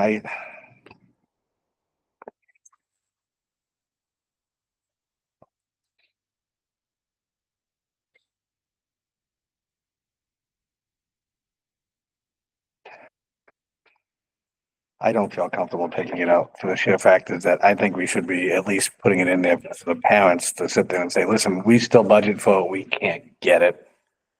Not to sit there and say, we didn't budget for it. If we do have it, we can only pay so much or we have to pay from somewhere else. I mean, All right. Anybody else? I've been taking a lot of time. So does anybody else have adjustments they want to make? Oh. All right. keep going because I got a couple other ones, but go ahead. So that was a reduction. No, stayed the same. No change. After all Would help in Sorry, I'm trying to conversation. multitask. that. Did we vote on those? Cause I was saying yes. Yeah, but it ended up 2-2. It's 2-2, okay. All right, next up, middle school field trip transportation, budgeting 23,900. I'm suggesting we don't add in DC trip for 10,000 because we haven't done it in the past. And why do we, in a time where we need to be very wise with what we spend, why would we add in 10,000 to do something we've been doing without before? Well, that's where I'm at on that one. That was one of the ones I had on my list. I don't know any schools, maybe you do, that pay for the DC trip. I mean, so I that was on my list of taking out. So it's at 23.9 and we were gonna make it 33, or it's at 23 and you want to go to 13? 13,900 it would go to by removing the 10. When I have the amounts for the particular line, I'll Yeah. give it, just so that everybody Yeah, has no, a I just sense. wasn't sure if it was already in there or if it wasn't. So the 23 would include 10 for the DC trip, you're saying? Yep, and by removing the 10, it gets us down to 13,900. Which is, I do have in my notes that it's 9,850. Okay, then I'll use that number. Okay. We were told 10,000, Okay, so that's why I used that. probably just a rounding thing. Be careful when you're round. What line is that? It's, Page 6 of the middle school, 9 what? 9,800. it's at the top left, Cindy. It's middle school 98.50. field trip Thank you. transport. Okay. Got it. So as opposed to 10,000, I'm gonna cut 150, so it would be 98.50. I don't have a problem. with that. Back up again. What are we doing now It's not, I quoted 10,000 as the number because that's what we were told. for the DC trip? Yeah, that's what we were told, but it's actually 98.50. I don't know why I wrote 13,900. Any objections to that? All right, so we'll eliminate that one.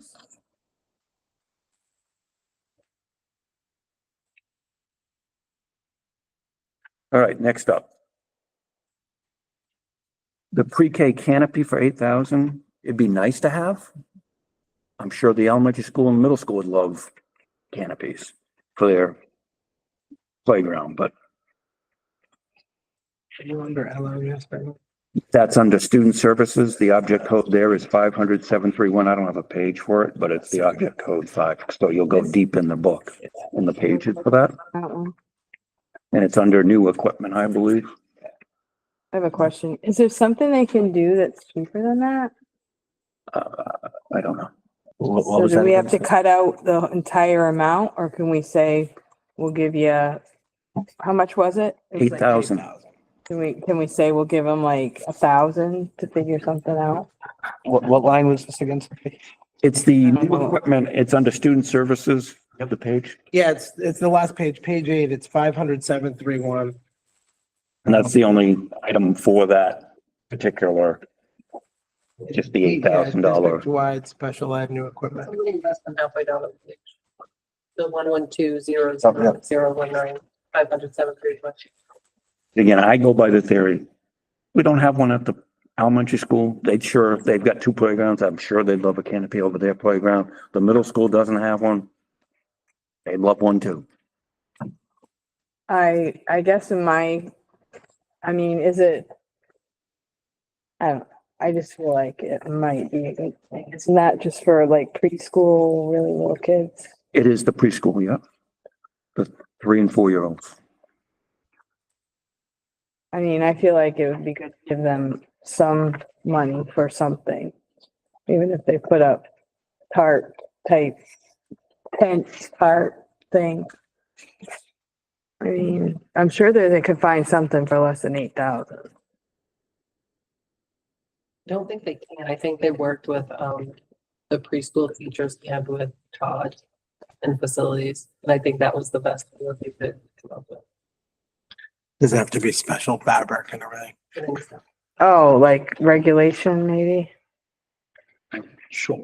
I'm talking about the preschool. Yeah, I'm sure Well, it just seems like, I like the idea of them having a little bit of shade, but you can't cut it down a little bit. Okay, so maybe do a fundraiser or something? I don't know. I don't know. Cut it out. So, nothing. so you just came in, John's talking about cutting the canopy. So We we had can.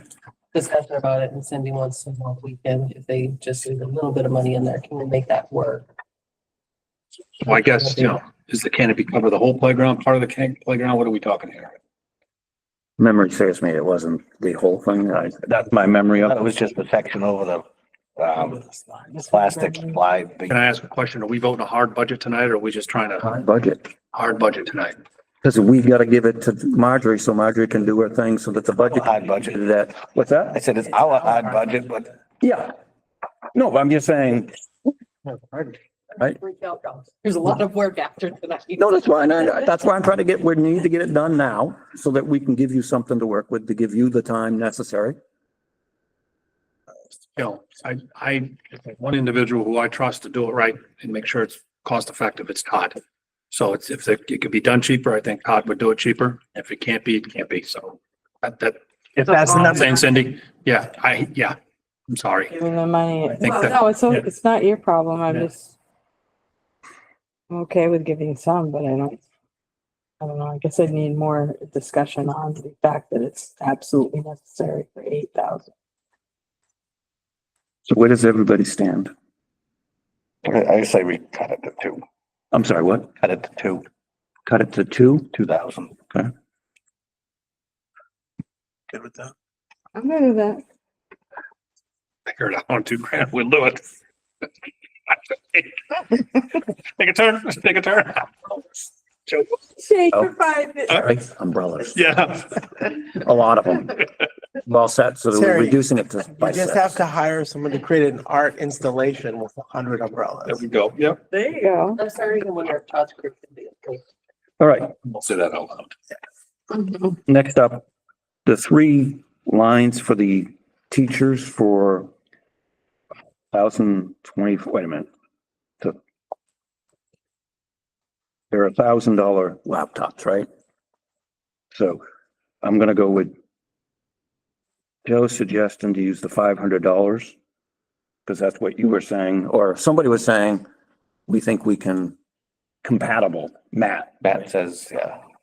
And so that would be 15 times 5, or 500 times 5 per line, which is 2,500. So we'd reduce it by 2,500 for those 3 lines.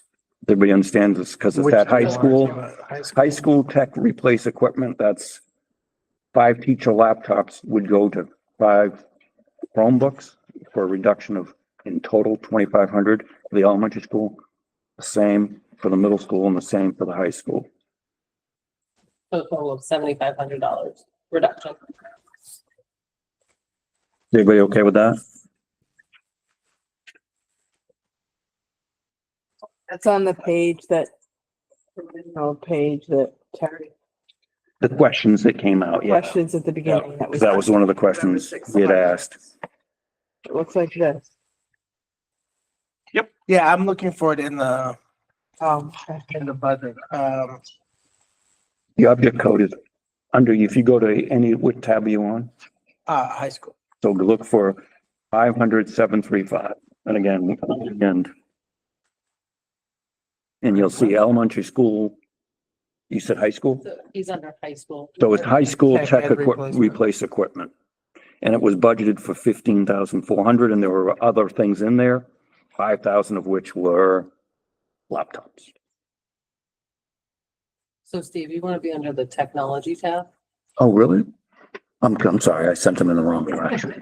Okay, I'm like, I don't. Friends like me. I'm trying to watch you guys bounce back and forth. Oh, yeah, middle school, high school, there we go. Yeah, so these numbers, 15 and so. So it would bring each one of those down 2,500. Yep. I just wanted to see the impact. So yes. High school sixth period salary, that stipend for $7,650, I would remove that completely because when we asked Pete, he didn't have any specific plans for that. 7,500, you said? 7,650. We don't have anybody doing it now. He does, Fully yeah, staffed, so we're lucky. Yeah.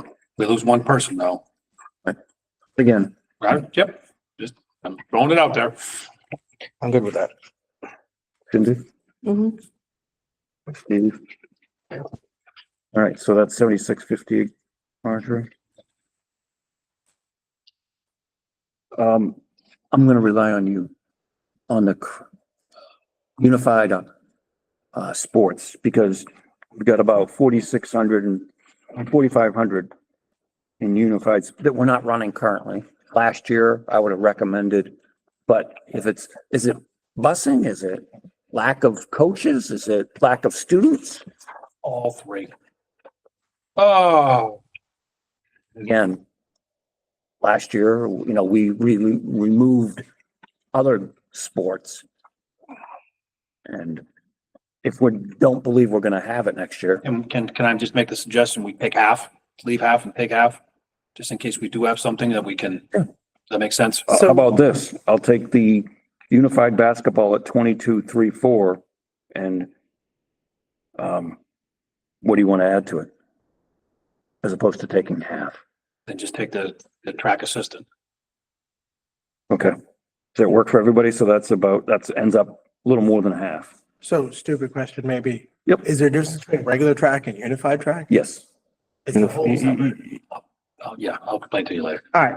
Yeah. You that- can, it can be done now. It's Kids that have special needs, Special needs. stuff like that, Oh. And- Olympics, that tends to be. And they compete with students that don't have IEPs.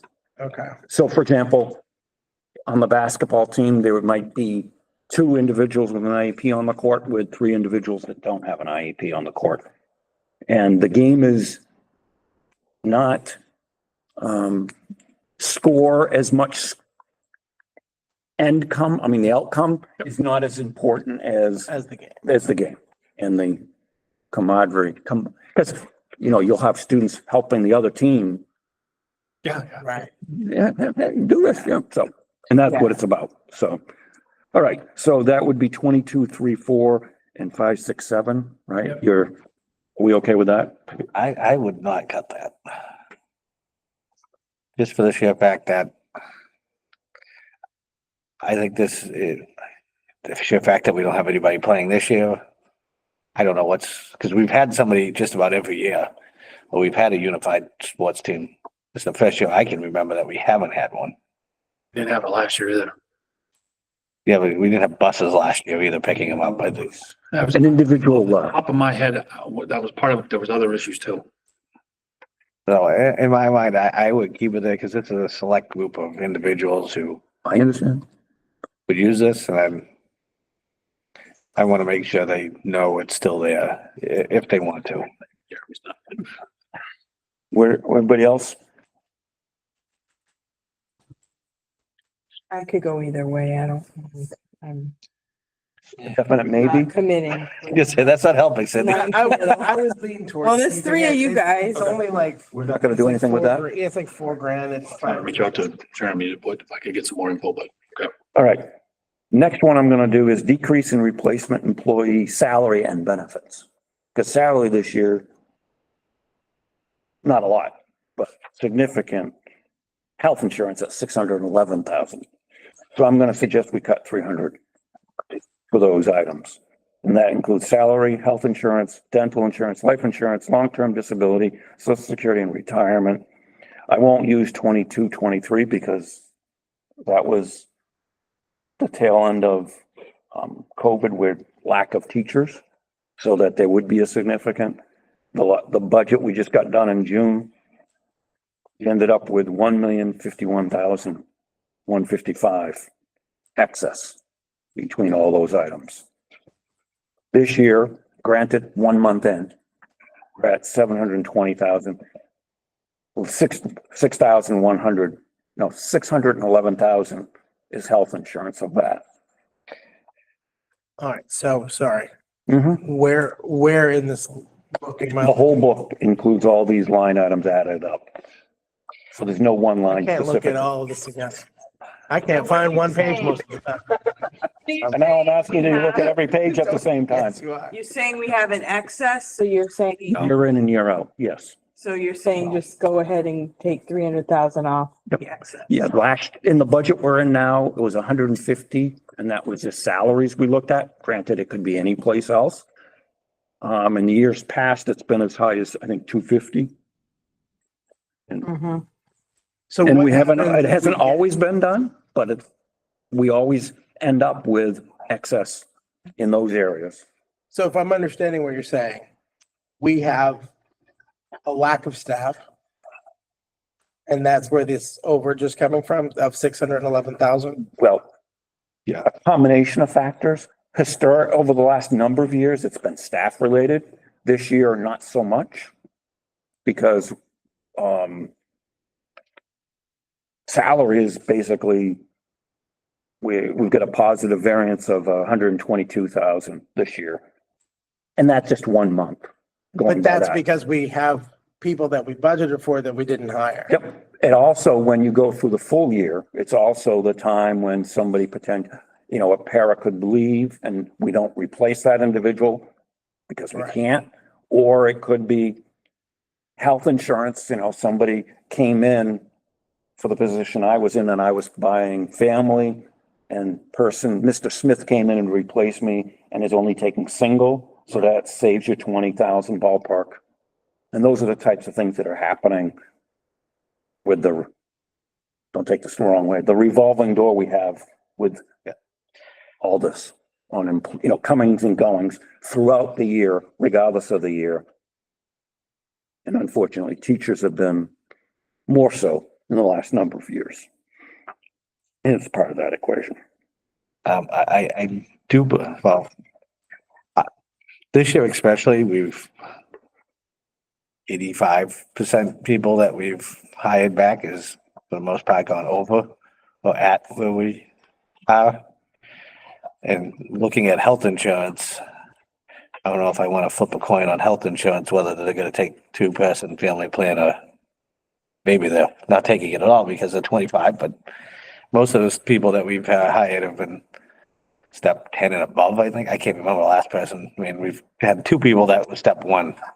Yeah, we have a number of people on step 1 on the teacher salary, Um, at least 2 on that. And then there's I think 1 or 2 others out to the right. Yeah. But again, historically, for the last umpteen years, umpteen could be maybe up to 15, maybe more than that. We've always had surplus in the benefits lines, whether it's significant salary, significant health insurance, or a combination of all these, the things that I mentioned, salaries, health insurance, dental, life, long-term, social security, and retirement. Whatever reason. Oh, I understand.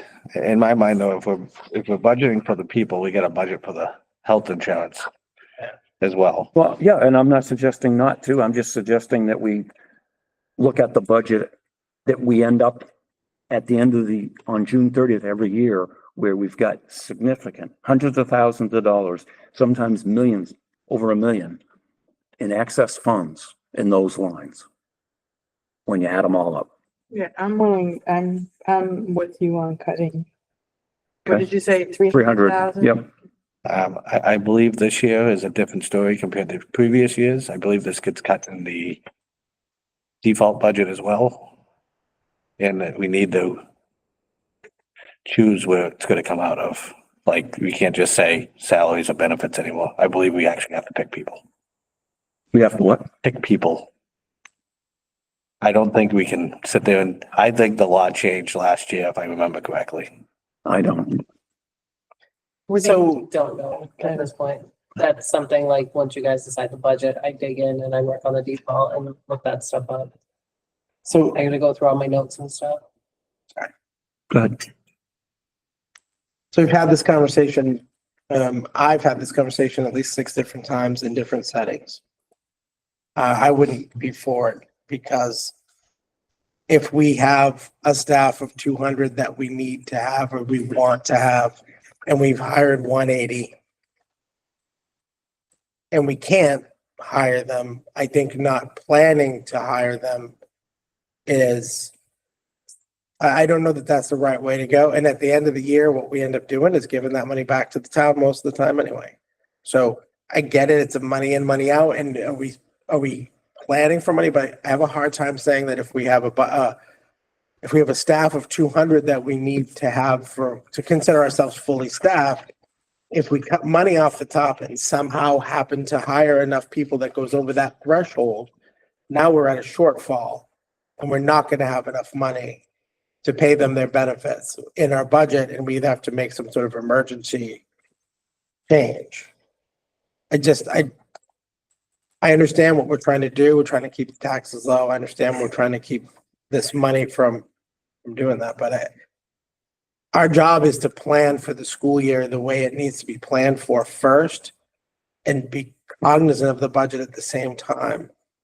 I feel like it's a little short-sighted to cut money just because we don't expect to hire people. And I've had that same conversation with Julie. I've had that conversation with Doug. I've had that conversation with Jeff. I get it. It's an easy, big number to say. You guys always have extra money in the budget. And I think if we're truly going to do our job and try to staff, then we have to put the money in the budget. It has to be there, or then consequently, what could happen is if we know we cut 300,000 off those lines, then the administration has somebody come in that says, okay, oh, they could fill this spot. We have 3 new people. They all want to fill the spots. Oh, but the third person, we don't have money for them. I know it's, a long shot necessarily, but is it smart to not prepare? I wanted to comment. Go ahead, Cindy. The thing is, we also have to show that we want to cut the budget as much as possible, and we want the budget to pass. So if everything is, you're going to keep it and it's going to be as high as possible, then the people are going to be like, no. So then you're stuck kind of, dealing with a lower budget anyway. I agree with you that we want the budget to pass. I disagree that our job is to cut the budget as much as possible. Our job per the RSA is to spend the money as wisely as we can and to think to our constituents as we do so. Well, But cutting- have to want to pay it. I hear that, but cutting the budget as much as possible. Nobody isn't our wants job. to really, nobody really wants to say no to anything. Like, we all wish we had $1 million, dollars to give. It's But not, we only have so much money to give. but that's not the point. Our job here isn't to decide exactly what people can afford. Our job is to decide how do we think the school needs to be run and what's the right way to do that? And also try to make it affordable and give them the cheapest budget possible while doing the job. We seem to forget the while doing the job part sometimes. The job we have is to prepare the schools for the next year to run appropriately. And what I'm hearing is, yes, is it possible we'll have 300,000 that will go back to the taxpayers at the end of the year? It is. But to cut it before we even get there leaves us ill prepared to staff our schools because we're saying we want X number of people to work here, but we're only gonna fund 85% of that. So how can we That's not possibly, true. if we cut $300,000 off the top, it comes from expectations of not being able to pay salaries, not having to worry about pay benefits, and not having health insurance. No, So- it's with it's with the record that we haven't spent it the last few years. So let's just cut it now instead of giving it back later. And the other thing, I want to ask you a question. Which people do you talk to? Because every single person I've seen this summer, the first thing out of their mouth is the expense and the money that's they have to pay for higher and higher taxes. And I'm not saying that we don't have the taxes. I'm saying that you need to show good faith in lowering it as much as possible. Everybody knows we have to pay them. We know we have to run on what we absolutely need, but we also have to take in consideration of the people that we're assuming they have the money and that we are going to expect them to pay it.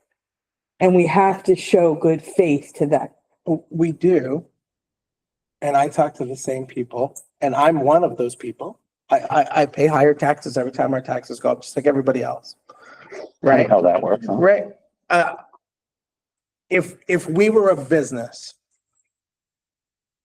and we are, by the way, a business being run by the town, supported by income from our taxpayers. Our job is to run this business as appropriately as we can. I have no problem at the end of the year saying, let's give the money back. I would like to see us use some of those funds for other things like the CRF. That's another whole conversation. But I honestly think we are not doing our jobs if we don't plan the right amount of money to hire all the people we think we need to hire. Whether or not we think we can actually hire them is a different question. Because if you need 10 people to do the job, can you possibly put out 10 requests for people to be hired if you only plan on funding 7 of them? Because if you happen to get 10, how do you pay for the other 3? We can't possibly, I get it, we'll probably be short teachers again, we'll probably have money to give back. But to cut it down, it's setting a dangerous precedent for what we're gonna do in the future. Because next year, they're gonna say, well, that one worked, why don't you cut another 300? And then we're gonna get to a point where we aren't gonna be in a good spot. I'm just really concerned. I feel I understand why people want it. I understand it's a nice big number. But I honestly think we're doing a disservice to the town by not preparing properly, because what'll happen is when we need that money, now it's a special request. And people are gonna go, why didn't you plan? Why didn't you do your job and prepare the budget appropriately? I'm willing to cut things. We've cut a bunch of stuff tonight already. But to cut 300,000 indiscriminately because we haven't needed it in the past. It's very much a gambler's mentality of walking up to a roulette table that's hit 15 reds in a row and betting on black because it's gotta be black because it's been red for so long. We could actually get enough teachers next year. I don't want to, I'll just say, I'm not going to support that. I'm pretty sure I saw it in a lot of things. Um, I will say this, I mean, usually it's because we'll have teachers retire and then teachers, we'll hire again teachers. I don't think we've ever really looked at just the benefits, because this would basically be benefits and or and of all these, are the individuals where the benefits are those two-person benefits right now? That we've planned I for. don't understand your question. The health insurance line that we have, this, Yeah. right now we have $611,000 and change. Is that- 3.9 million is the total that we have for health. Yeah, I'm talking about for this year with $611,000 Okay, under budget. Is that two people plans or? Because I know that usually when we hire people, or we have openings, we put two people in there, a two-person plan in there. it's various reasons for why that's there right now. Shortages, Which we only really have paras for shortages right now. change in people's plans, younger hires. I don't have like too many younger hires, but not as in the past.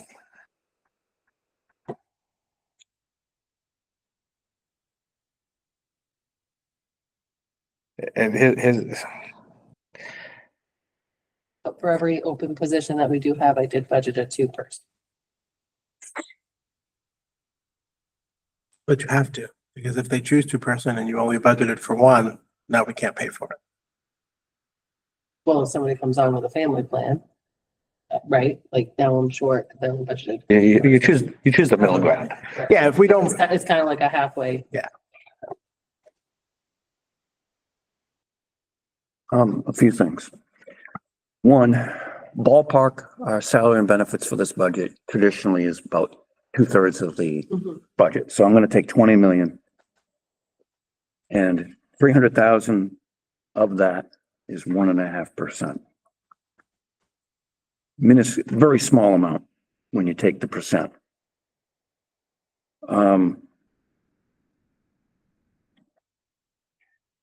The other thing is, when this was going on, we've done this for years. There was a few years where it wasn't done in the budget, coincidentally or not. It was when I was not on the budget committee, school board, probably because of it, in part. But prior to COVID, traditionally, it wasn't so much about that we couldn't hire people. We were hiring people and either the money we were paying them was less than what the person they replaced, or the same situation.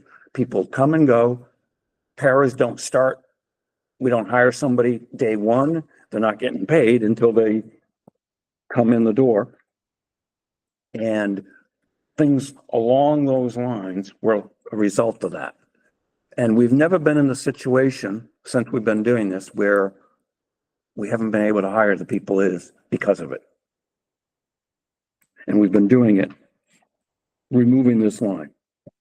I will say that, we talked about, geez, we've saved some money tonight. Well, the amount I've got is $102,284. Is that right? Things that we've reduced in the budget, not added to? Reductions are 102,284. Which is 33.33% of the total budget that we've cut tonight. And if we think that we're gonna pass this budget and pass anything else that we want, my humbled opinion is that slim to no chance. That's my opinion on it. Everybody else obviously is entitled to theirs, but that's where I'm at. So the 300,000 is no, that was 2.2. I think we were still talking about it. Well, I heard 2 no's. Well, If you want to change, that's fine. I'm gonna give the other I believe it comes out of both now. If we take it out of the salaries and benefits, we have to take it out of the default budget. We haven't stated where. So if we end up getting the default budget now, we have put ourselves doubly in a hole to figure out where we're gonna cut that from. Because you just can't cut benefits itself. I don't think you'd have to cut a person with benefits. I don't think you can cut just benefits. Yeah, I don't know. I wish we had the law in front of us because we don't know. Because the last time we had this you got the law now? I've tried searching for it. I don't see anything. Yeah. But it does say that if you do cut a particular position, a person, then it does have to come out of the Yeah, I didn't specify. Right. Yeah, but that's what I mean. I think it changed. I want to say last year, it was halfway through the year. I was reading this, that it changed that you couldn't do that you couldn't just go this because then it comes out of the default now. Doesn't? Okay, I'm all for it, but I mean, Well, and to be clear, if that 600,000 or the 300,000 you're talking about does end up going into our unassigned fund balance, it's likely going back to the taxpayers. So if anyone's listening, it's not like we're going to take 300,000 and just spend it willy-nilly. It's part of our budget because there's people attached to those numbers or positions attached to those numbers. And if we don't fill them, it's part of and in the 3 years I've been involved, we've given back to the town over $2 million. So I just want it out there that when we don't spend it, we do return it. But the key is it has to be raised and appropriated from the taxpayers to have that. And there are people out there that can't afford it.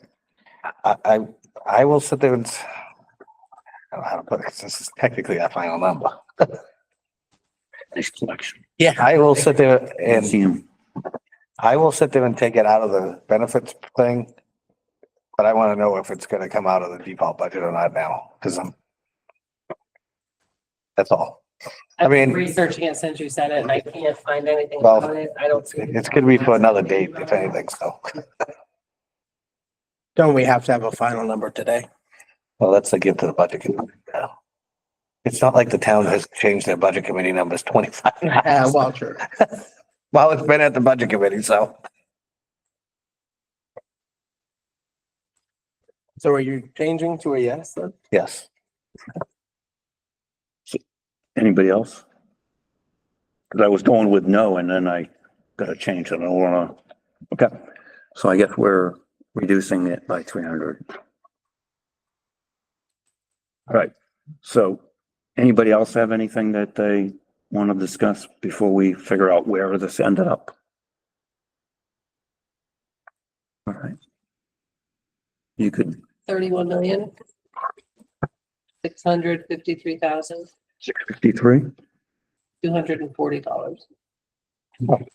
Actually, 31,653,240. I'm gonna throw a wrench in it. I did have one other thing here. Sorry. Periodicals and software. It's in the object code. I didn't go through every line budget on this one. Exactly what are we getting for? Because we haven't come close to $300,000 yet. I have no idea what you're talking about, Joe. What line is it? Where are you? In the Raymond School, the expenditures by object code, if you go down about 2/3 of the way down, there's total books, periodicals and software, Which page, Joe? page 1. Okay. It's a very fun tab. Right after you get your, What's the number? 500? not a number, it's in the general fund expenditures by object code. It says total books, periodicals and software. If you start on page 17. And the detail of the object code, it starts at the bottom of the course. Oh, okay.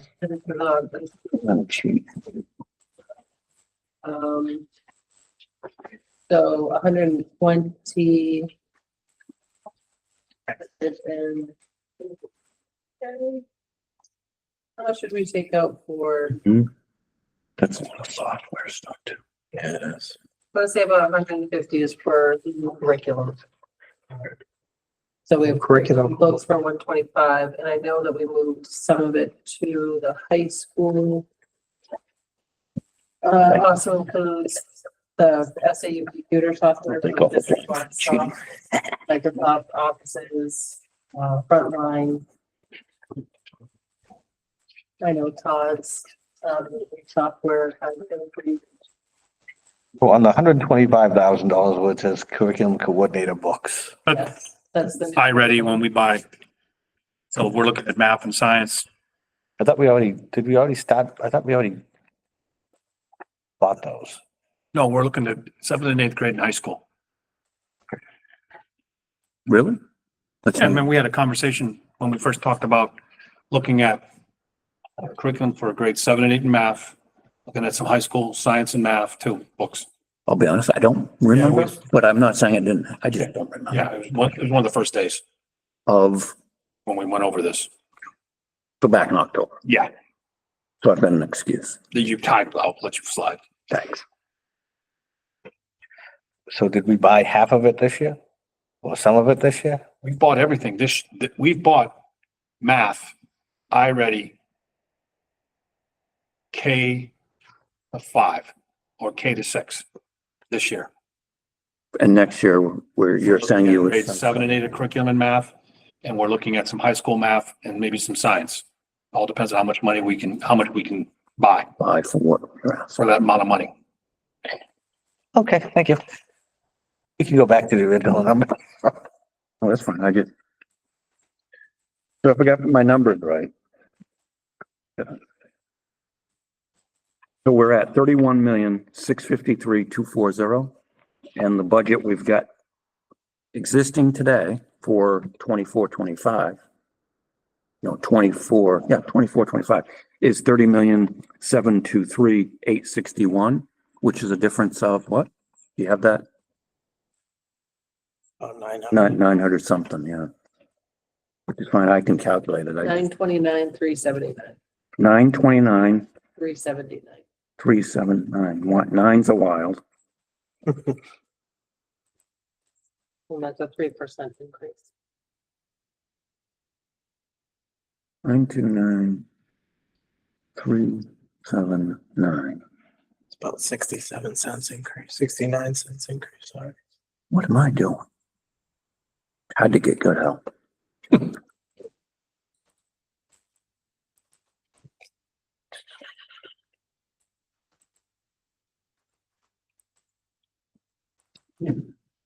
And the tax and the, how's that, what's the impact, Marjorie? Do you have I that not number? Calculated the tax impact, You haven't yet? no. I know we don't have the new tax rate, but we'll go by something. Right, but typically I wait for the tax rate to be set because that also has the Right. assessed valuation. But we don't have that, so we gotta go by something tonight. So last So you year want it the was, tax rate tonight? Just so that we have an idea, even though it's gonna change, just give us a flavor as to what the impact, because it's, No, I've got to log on to the, wasn't it 135,000 was roughly 10 cents a thousand? ballpark, yes. Yeah.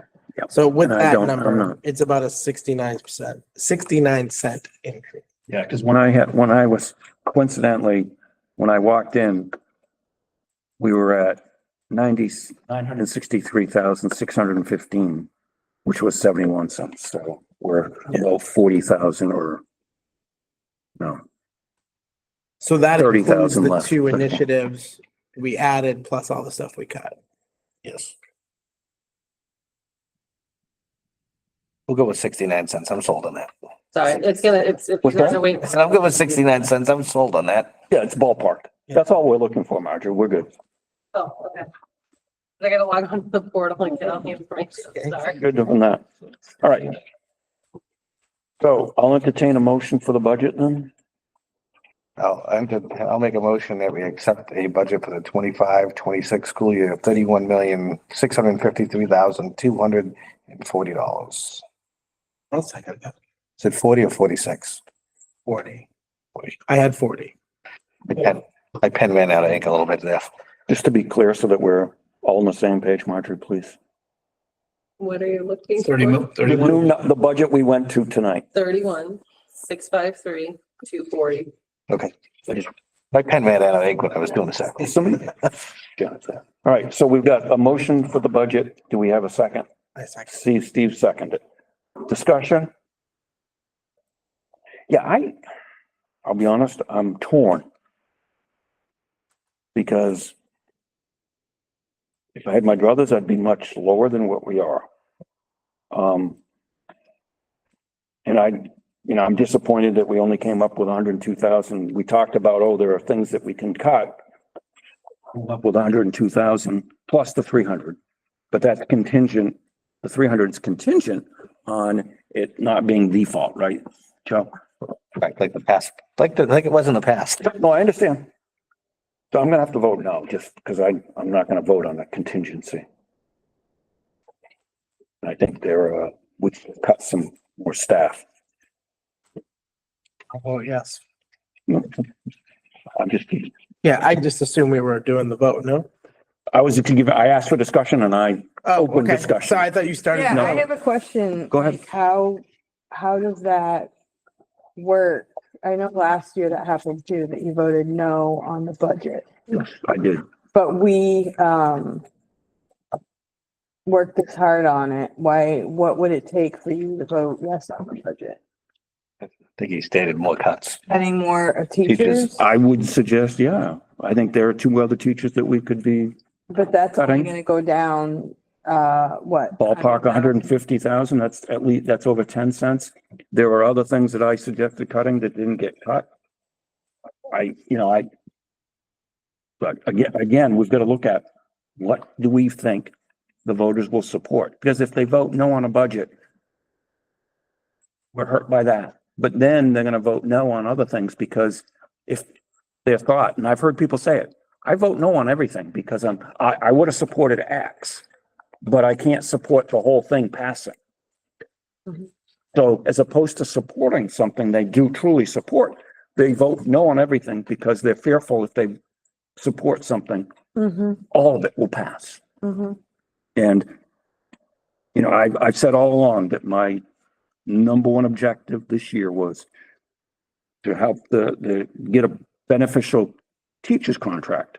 And don't know if that, if we can get a negotiated agreement, that would be super. But I'm just fearful that passing this will impact that. And that's where I'm coming from. Do you think that it's important for us to continue deliberations until we can all agree? I mean, No, feel I don't like- think No. knowing the individuals, I don't believe we are going to. And that's the way it works. I mean, I understand that, just like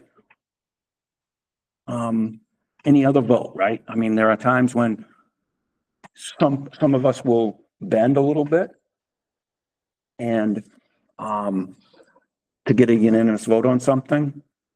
And this is one of them where I feel I can do that in good conscience to the taxpayers and I'll say this. I am very concerned about the education. It has nothing to do with the education. Just like as we've talked about, a business. If you don't have the revenue, it doesn't matter if you want to spend 10 million, if you only have revenue to support 9 million, you can only support 9 million. And in this situation, we don't know what the revenue is going to be bottom line until the voting day. And that's just the way it works, right? Because you don't know until what the voters bless. And my fear is they're not going to bless potentially anything with the with our warrant. That's where I'm coming from. Do you think that when the voters go in and they see that, do they see that the school board voted? Whatever, last year, for 2 or example, whatever? last year they would have seen it 3-2 Mm-hmm. because that was the vote. However, what happened was the budget committee changed or amended the budget. And then it became, I think, a unanimous vote to support the budget. So it was 5-0, but whatever the board's final vote on the budget committee's budget will be on the ballot. Yes. Just as the budget committee's is. I think, again, I am hoping that voters look at, yes, we didn't cut a teacher at the middle school. Well, the teacher at the elementary school. For the sheer fact is that looks like we're heading towards a plan to hopefully save us money in the long run. I would hate to cut $63,000 now and have to pay $200,000 later if we can, and again, it's theoretical. I don't know if we're gonna be able to keep them in-house or not. I mean, it could be the possibility that people have to go out of district.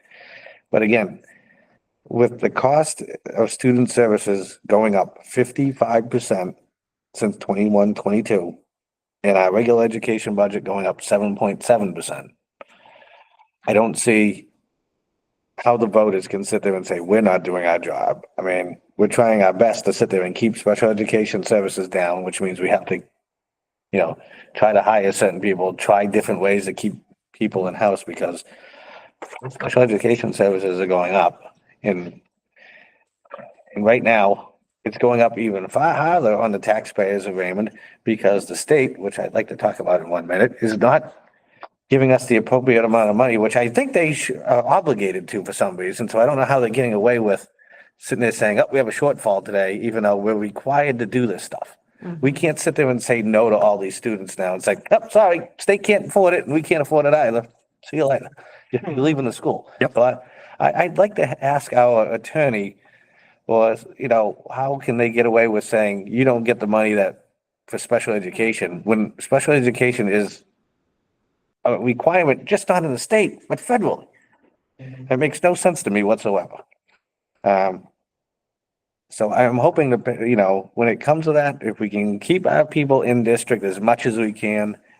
And I know one of these positions we'll definitely do, and again, the middle school, it's the first time in, I don't know how long we've actually staffed the entire middle school. Right now, it's been it's the first time in several years that I can remember.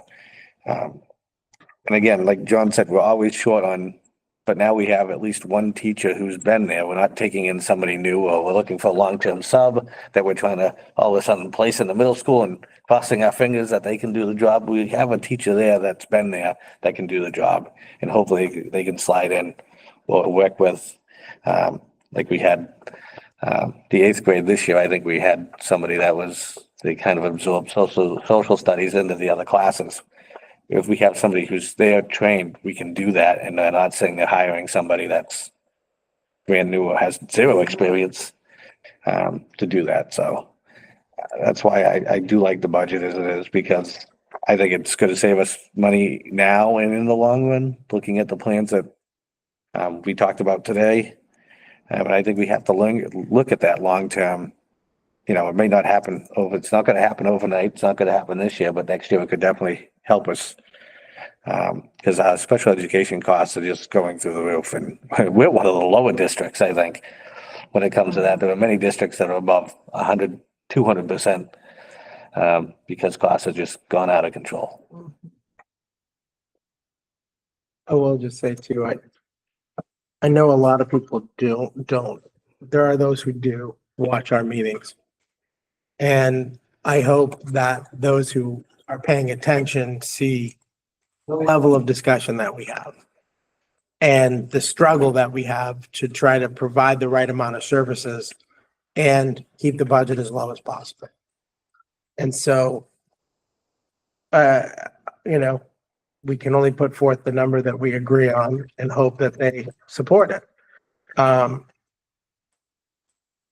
But I hope that the people of this town know that the job that we were hired to do is one that we take very seriously.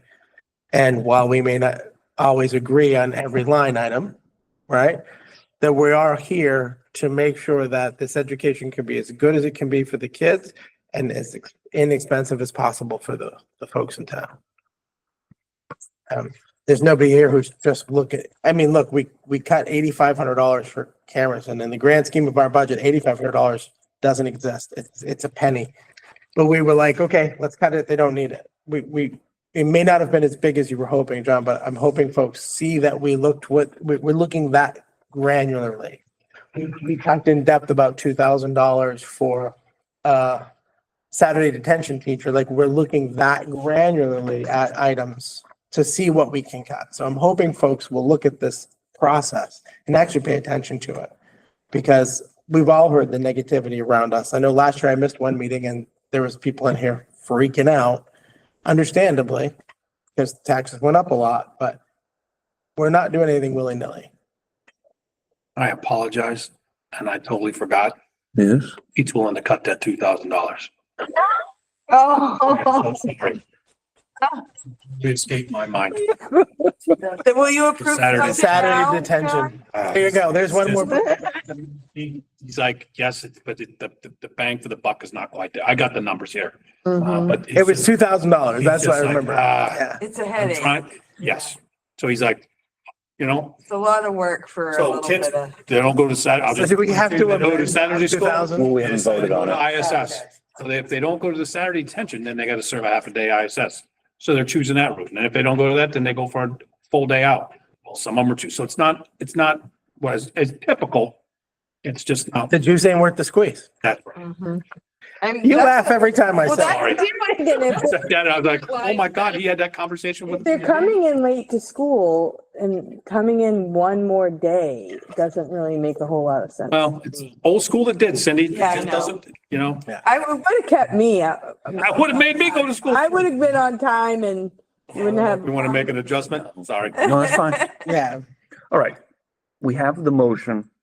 Is anybody, Joe, are you okay with reducing it by 2,000 or do you want to stick with your motion? I'll reduce it by the 2,000. I will find it. It's the Saturday detention. Exactly 2,000. Was. It was. It's saying 2,000 anyhow right now. If you've got all four of us saying yes, Go with it. Just go with We'll $2,000. find $2,000 somewhere. I just It is. remember because I was like, wow, because it Because we- was 6,800 was the line, right? We took out 4,800 for academic help. And it ended up being 2,000. And that's for Saturday detention. It was 3 hours every other week at $40 an hour. So $120 every other week. Yeah, just like. What, do I need to make another motion? Just amend it to reduce it to, I'll amend my motion. as opposed to My motion 1. for $31,651,240. and now I will second that again. And you're okay with amending, the amendment? Yes. Okay. So Steve is okay with the amendment. All right. If nothing else, I have a question. go ahead. Was this minus the 300,000? Did we decide on that or no? Should be. Was this minus, Yes. this is minus the 300,000? Yes. Yeah. I was the only holdout. Yeah, it's all passed. I thought we did, but I wanted to make sure. For the anything else, I'd really like to have, because right now you said the state is at 39 million, I think it was, out of 52. So I'm going backwards at the beginning of the meeting. Okay, at the beginning? The SALT reimbursements are 50 million. And what's in the fund is 33.9. And we just don't know how much of ours is going to be reduced by 30-something percent. Yes. So So Revenue's one way going to up. look at this is, last couple of Revenue's years, we're going making down. about 500,000 or 600,000 in revenue. At the end of for the previous year. Remember, that's what put us, we had 500,000 basically, we had 500,000 and we put the other 500,000 spent, that gave us 1 million. So I'm thinking margin, it's going to be, I think we're looking at 300,000 to put in the budget because we're going to lose. but my issue is that it's special education. It's something that we have to have. Mhm. Where do they get the power to sit there and say, I'm only gonna budget 39 million when they should have collect 39 million when they should be collecting 50? Joe, we were going down a political road here that you know the answer to. It also doesn't cost $4,000 to educate a student, but that's what they give you. I understand that, but Conval decision already out there that We, says. you know, I At least- understand that, but They haven't acted. Yep. it is what it is. but at least I know, We don't say anything. We did. I'm just explaining to him why. No, I know. at least I know I'm getting, 3,900 or 4,000, whatever it is now per student. But this is, they budgeted for 50 and they said we're only collecting 39. So with $11 million, all of a sudden sit there and, No, I think they budgeted 40, which is 30, they budgeted 33.9 and now they need 50. The request came The in at request 50. came higher than the budget, right? So one of the things that I find weird, right? So the state puts these mandates in there for special education, right? So we have to pay for them, right? Mhm. So then you have like a couple of other things that happen along the way. I did not know it, especially until recently, until I went to a separate thing on my own. And I did not realize that the state actually depicts the tuition rate at these out-of-district schools that we send our kids to. They do what? They set that rate. The state. The state sends the tuition rate. For in-state. They send it to us, Right. but that's not what we pay. It's not what we pay because then those out-of-district schools, they tack on expensive costs like PT, OT, all this other stuff, right? And then we pay for the tuition on top of it. What used to happen, with the exception of the last couple of years, I don't know where they got the additional funding from. But what used to happen is I used to sit down with special ed department and we used to sit down and figure out all of the out-of-district schools and how much it was going to cost for student A, student B, student C, right? All the way down the list. And you take that cost and then there was a cap. So say if it cost $200,000 for student A, the state cap was at 125. So then the difference is $75,000. The state would only reimburse us about 60%, 67% of that $75,000. That's how their formula works. Over the past couple of years, we've gotten the additional money. Now they're telling us, hey, we got to go back to the old way that it's working. We can't reimburse you as much as we've been doing, which essentially hurts the taxpayers. So in other words, But again, it all goes back to their mandates. well, again, as they keep, putting up, I saw 1,000 commercials about how they gotta keep the state taxes low. It's a great way to do it, but they're putting it on the backs of the town Exactly. again. So state Yep. taxes are lower, but town taxes went higher. Mhm. We got a representative now. Yeah, I've already told them, gotta get some work done here. All right, so we've got Next up. the motion on the floor, 31,651,240. All those in favor? Did Steve second? He was okay with amending his, yes. So all those in favor? Aye. Opposed? I'm sticking with the chair. Okay, oh, well, now we've got to stick around. Now we have 2-2, right? Yeah, so now it doesn't, we don't have a budget. Tony. We don't have a budget. So now we need to do something. Tony out. We have to come up with a Wow, budget Tony would number be a tiebreaker. that we can get a I majority know, on. but Is he coming down? I don't know. I got a headache now. I'm gonna hit the restroom real quick. Not that everybody needed to know that. Upstairs to see where he's at. What would be the number? Well, it's tough for him to walk in on What would this. be the number that you would agree I to? didn't have a number coming in and I know it's less than this. Because again, Yeah. I went with things that I thought we didn't necessarily like doing, but in the essence of, in the spirit of, trying to get it past the voters, I know we need to be lower. I came in with the idea of doing some other things that I didn't even talk about. But it doesn't matter because I didn't talk about it. Reducing. Or even, in one case, adding. Shocking, but. So we have to come up with a different number and we need the majority to vote for it. So I don't know, if anybody's got any ideas?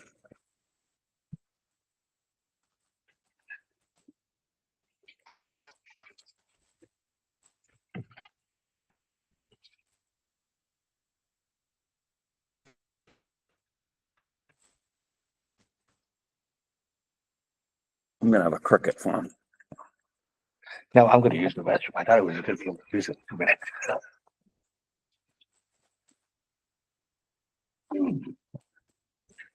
I'll help you out. I I don't want, don't want anything to slow you down. Well.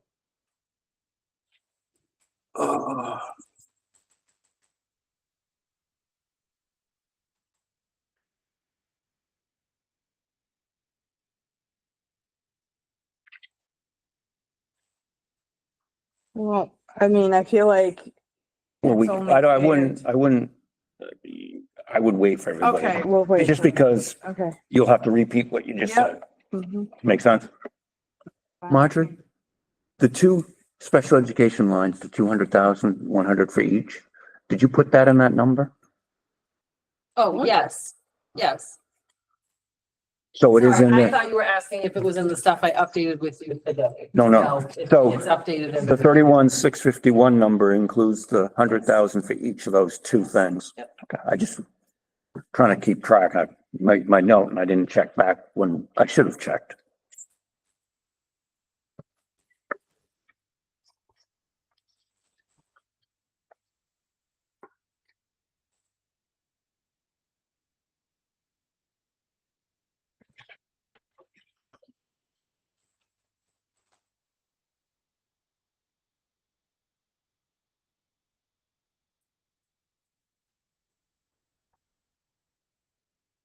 You guys can go home and at some point and figure, hey, these houses and go, this was fun. Oh, yeah. That's probably very clear.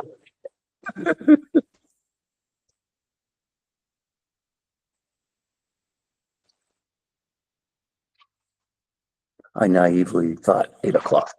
Oh. Never. I would like to know how you pictured that. Well, it was me coming Bam, home. bam, this is the number. No, I knew it was gonna could take a little while. Depends on how long it takes to talk about each of the things. You know, as Steve said, we talked about, a lot of different things.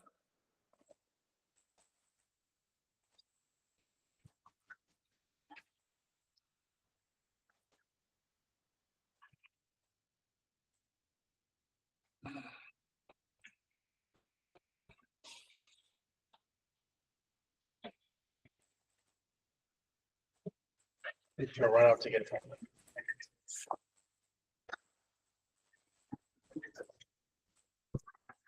Oh, I tried to flag them down, but. You text them? Marjorie, do you Like have the that, number actually. for last year's budget? 30,723,861. 30, I think. say it again, yeah. 30,723,861. For some reason I have 30,867. So I know I sometimes get this wrong, but is that where do we build this default from? Is it based on last year's budget? Last year's budget and minus any cuts that we've made to staff, minus any one-time expenses. Yeah, but for example, Go ahead. the $100,000 loan payment, the bond payment doesn't go because it's no longer contractually obligated. So those types of things, we would not be in the default, where contractually we're obligated to the RESS to have the increases in that, so that would be in there. Right. Those types of things happen. The question comes into, was last year special ed contracted services? So Because the staff went BCBA's down. are not in last year's budget. They're in this year's budget, so we would have to put contracted services in this year's budget for BCBA's. I thought we did that last. But they're not in, because we put them in after the budget was approved. Right? I think so. The BCBA's were not in the budget last year. We cut contract, they weren't in. Yeah, we wanted to do that, but we hadn't done it yet, so the contracted services were still in there. So they would be part of the default. So yeah, So the contracted services were up. Right. The salaries and wages. down. Down. So next year, not when they're in, they'll be in the default. They're in now, but they In weren't the default. budgeted. Okay, I don't agree with it either. I'm like, what? all right, so we've got 2-2. Any suggestions on how to get us? I suggest keeping the budget as is, because right now we're not gonna have, let's see. How much was the BCBA's? They're right around 90 some odd $1,000 a year. Just salary. Just salaries, so not another 25 or 30 in there for 120. Four of them? Or even, potentially even more, I know, but I'm just because, two person. well, no, I'm saying retirement is 19.23%. Yeah. And so that adds, that adds up fast. Oh, yeah. Then health insurance, minimum 10,000. And then dental, all those other things add up. FICA 7.65%. So for this fact right now, I'm gonna stand pat as it is because we also, the athletic trainer is not under default. Mm. So how much is that? Athletic trainer, 57, I thought I saw. 62 and another 30. Is it 62? Yeah, 62 and another 30. I would say we just added 2 more people tonight. Yeah, and those aren't. Initiatives, Yep. And those aren't in the default. Yep. So we're gonna, and the contract, so if I heard understood correctly, the BCBA's wouldn't be part of the default. We'd have to go back to contracted services, which is significantly more expensive than the BCBA's that we have. So our default will likely be higher. I don't know. Our default's gonna be a lot lower. Cause our default right now is gonna be that's 60. So wouldn't contracted services? I be we're in- worried about default. We gotta, I don't know why Well, we're worried, because the reason I ask is it's 8:36 and we have to come up with a number for the budget. Well, the reason why I think it was relevant, why I was asking, John, is because if we were to say yes to this number and it doesn't pass, what are we stuck with?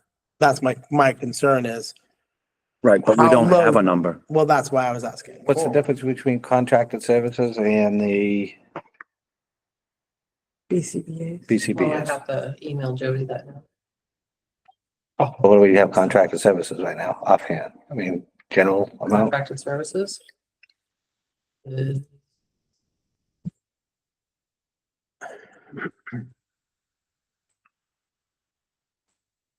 $827,000.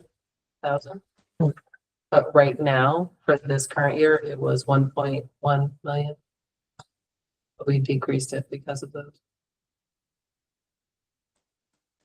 So we're still, ordering the contracted services, even though we have the. Well, there's other things that are. No, it was what the what BC was budgeted for. The BCBA's are taken out.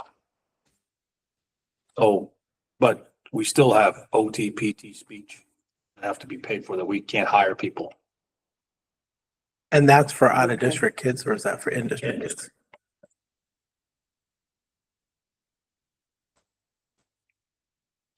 So right now, the default budget could be roughly $430,000 less than actual budget. Than the one we have right now. Correct.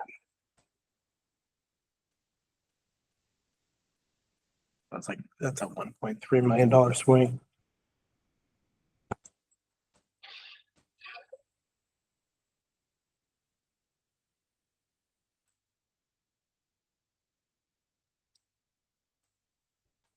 And for the sheer fact is if I do not want to take a double cut here because if we cut more teachers and we still it's gonna be the same default budget, doesn't matter how many teachers we cut or whatever. Then we gotta find, we'll say 3 other teachers we have to cut.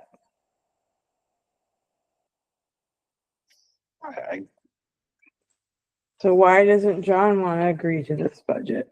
Why do I have to be the one that has to agree? I'm to not saying you have to agree with anything, but it? Why aren't you agreeing to it? Because John didn't? I just feel like I only asked that Being because the she said, I'm chair. gonna stick with the chair. Why? Because, You and don't have that's to. right, because he's the chair, I want to know what he recommends, because I feel like he has an idea of what he thinks would be best. And if we've done all this work, I feel like we should all agree. Well, and I appreciate that. I do. And I And I don't want to be the one agreeing to it when you know how I feel about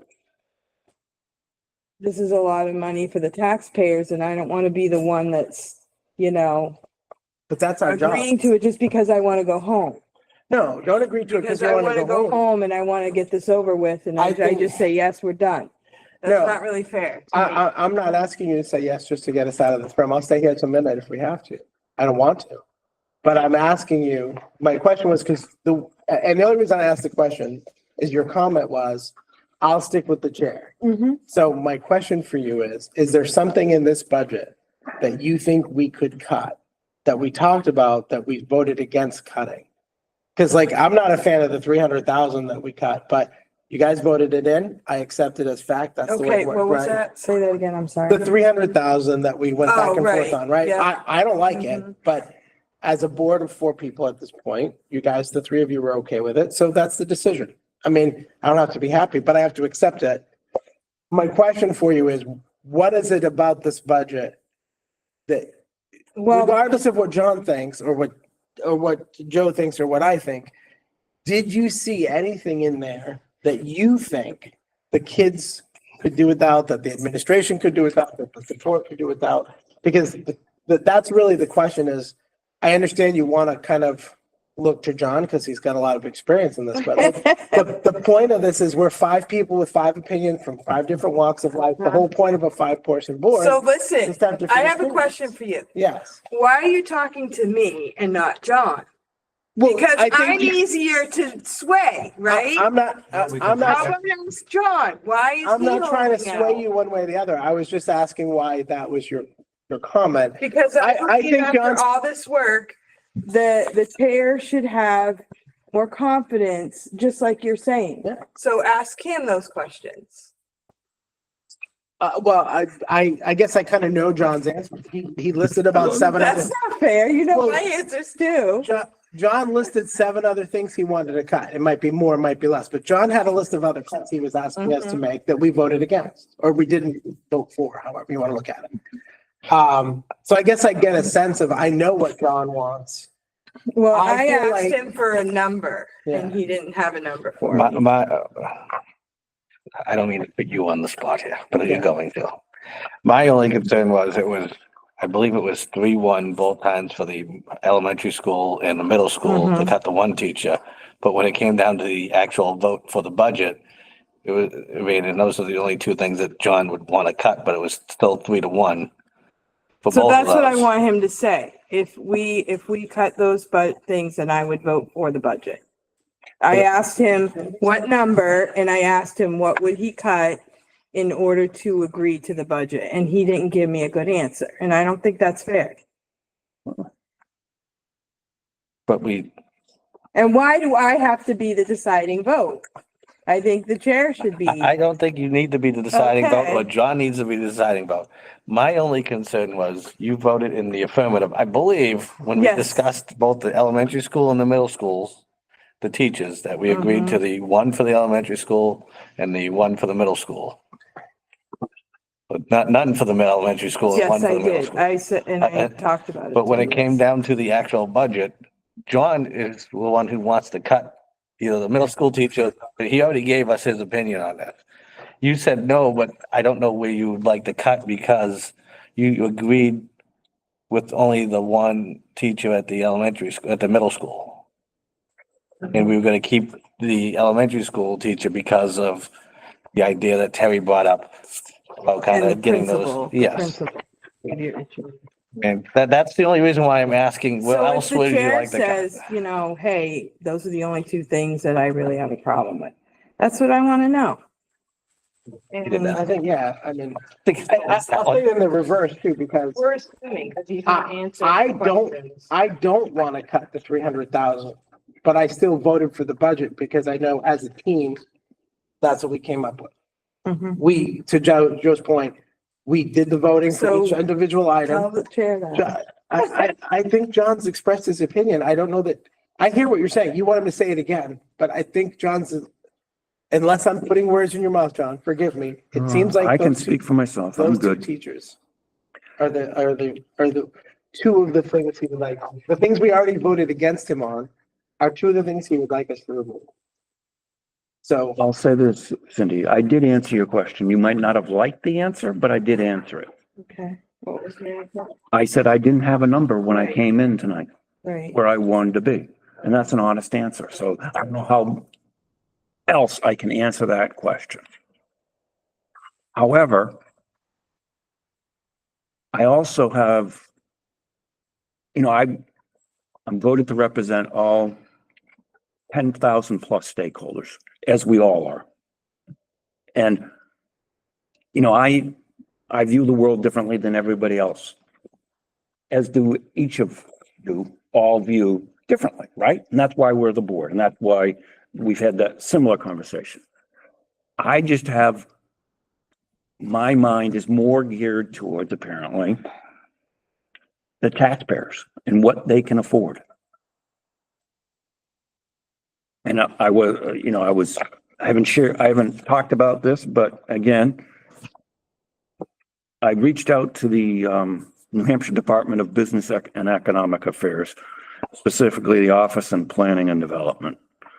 And as an individual, because I was looking up other information, and I then, for another purpose, but what I found was through, over a period from 2018 to 2022, Raymond's estimated per capita income is $40,632.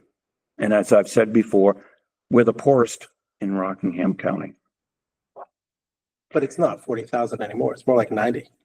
No, it's not. According to the, Talking about in range. I contacted, like I said, the state from the New Hampshire Department of Business and Economic Affairs, Office of Planning and Development, and I'll quote what he said, talking about the per capita.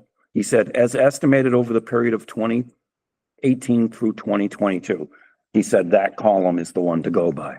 This is the most recent income data available from the Census Bureau at this point, unquote. So we're at 40,632. Sandown in Rockingham County is the next one closest to us. And they're at about 8.3% higher than us.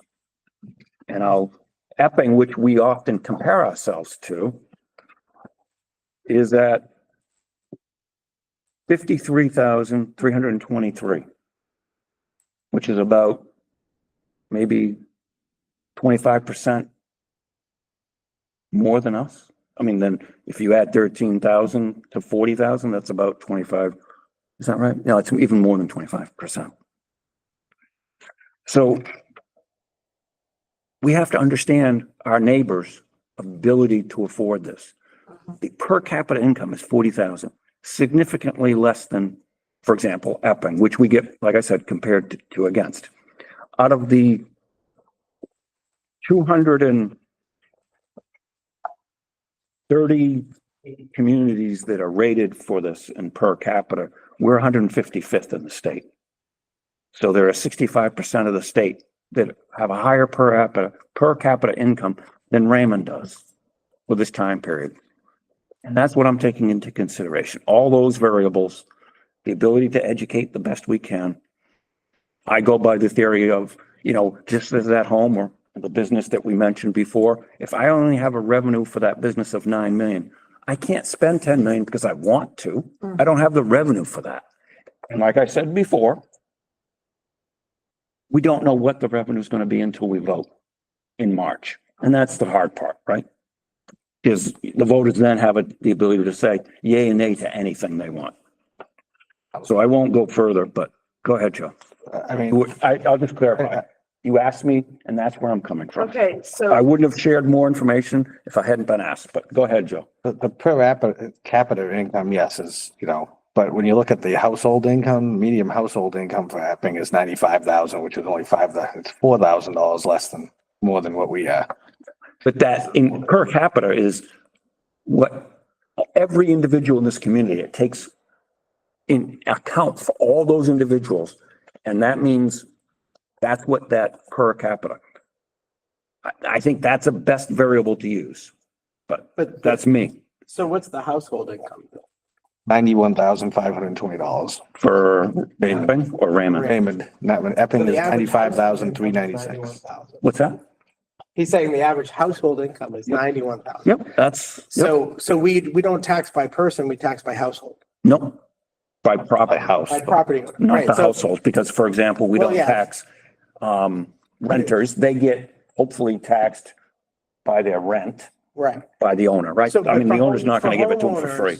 If there are two people, on average, two earners in each household, the average income is 91,000 versus the household tax of one tax for two incomes. I mean, So regardless of that, I don't disagree with your prospectus, John.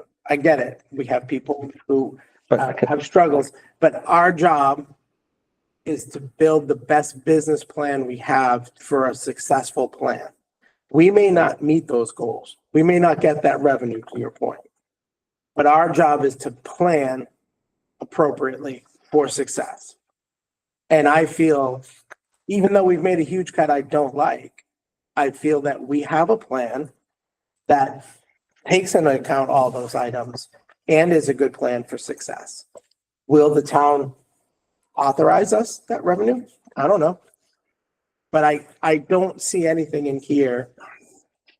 Even if we cut those other two teachers, $120,000, whatever it is that juice worth the squeeze? I don't know that the 10 cents a thousand, the roughly $4 per person per house This is one is reason, significant. sorry, I don't mean to butt in, Steve. This is one reason why I don't go with per capita income. For the sheer fact that Chester's per capita income is $35,322. The household medium income is $93,750. Chester? Chester.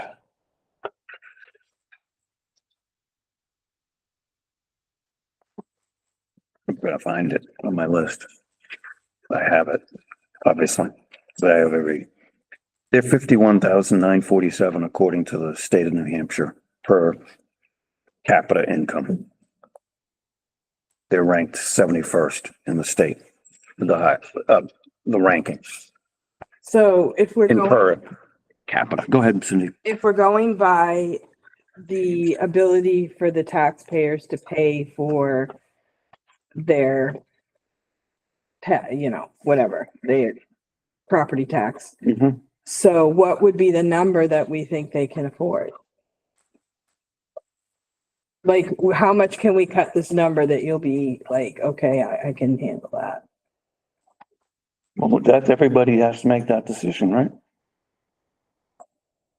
But if we had just taken and said, okay, we'll cut those two teachers, would you be voting yes on this? I don't know. We haven't done that, so I don't worry about that, do I? I mean, it's, we could be asking, Steve and Joe, what would they be willing to cut to vote in the affirmative? But we keep talking about the people that are, in the affirmative. right, but not enough. It's 2-2 is what I'm saying. We need at least three votes for it, right? I know. I didn't ask. Can I vote twice? go up to 35 million. We're not see if the conversation is about the two people that voted no, as opposed to the people that voted yes, as to what they're comfortable doing. And I'm not going to say, geez, I'll go to this number because it's already been voted no. I'm sorry, I was incorrect on the Chester one. For some odd reason, it came up with a different number. No, I'm just going by what I've been But again, by the state. It's all, the household income, I mean, you're looking at per capita income includes children and adults, Yeah, everybody. That's what per capita means. which we would be lower because we have actually more children than both Chester and Right. Epping. I think the right Should have number more for people. tax burden is household income because Okay. we're taxed by household. But regardless, whether it's 50, 90 or 300,000 per household, everybody lives within or above their means. So taxes are going to be an issue no matter what. I guess that my point being, it doesn't matter how much you make. Your taxes are a burden.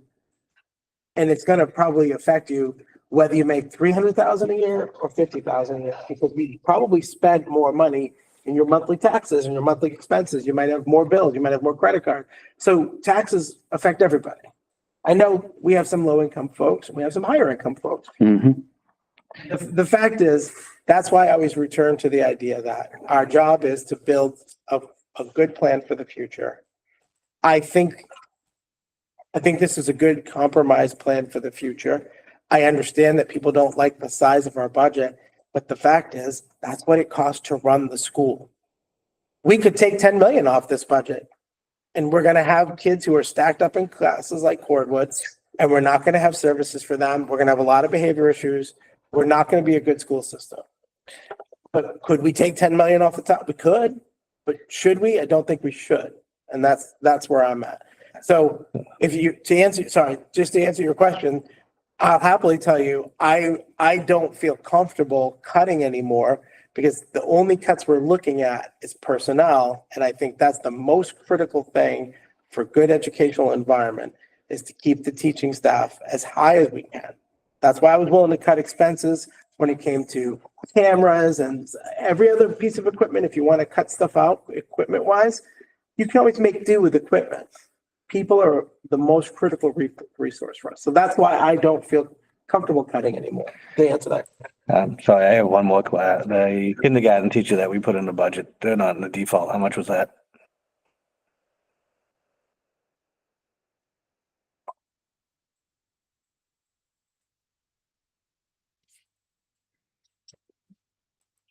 Ask me that. That was the original amount that I had in there. Is that the 96? That was- You need to figure it out that way. I do believe, right? There we go.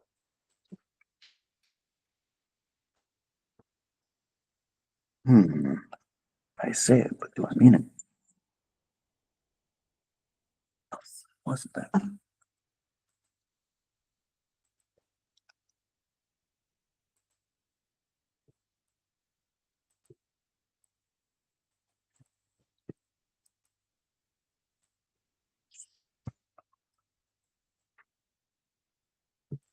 One of my issues with the budget is the people that we brought in during COVID for the upper, like the social emotional learning type Mhm. stuff. And we hired them for pretty good amounts of money. And are we getting, like, we were supposed to be kind of like bringing people back to the school to save money. Are we, is it even saving, we're supposed to, number one, kind of saving money, like helping with behavior. It sounds like behavior is still a really big issue. You know, like I know they work organizationally. The teachers are in the class still having problems. Is this something that, like, I know the people, I like the people, but is this money that we're spending on that, is it beneficial? Is it helping us? Are we making any kind of progress with that? Well, we had 3 social workers. We cut it down to 2. So, I mean, that's increased more workload for them because the same number of students needing services and families have stayed the same. So they're actually busier now because they're down. There's only 2 social workers now. I think But we also have the behavior people. those people were brought in because we're saving all those individuals was contracted services. We were paying for, I think it's called an RBT. And so we're not paying Constellations that Right. outside fee anymore. So we save money there. So again, we're. So the budget would be even higher. Oh, if we it'd be had- $600,000 to $800,000 more. If we didn't have those, if we didn't have the 3, if we were paying 3 BCBAs, if you're paying them 120, you're gonna pay Constellations 200 to 250 per person. There's 750,000 there. And then the 4 or 5 RBTs, 80 grand to 100,000 there. So, I mean, yes, it'd be outrageous. The contracted services would be through the roof.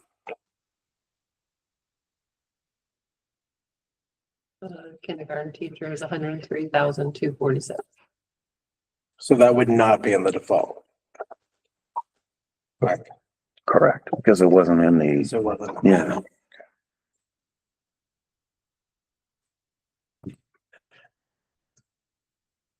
So you think roughly if the default, because we have the BCBA's and I think the BCBA's, you'd have to add the budget about $600,000 for BCBA's.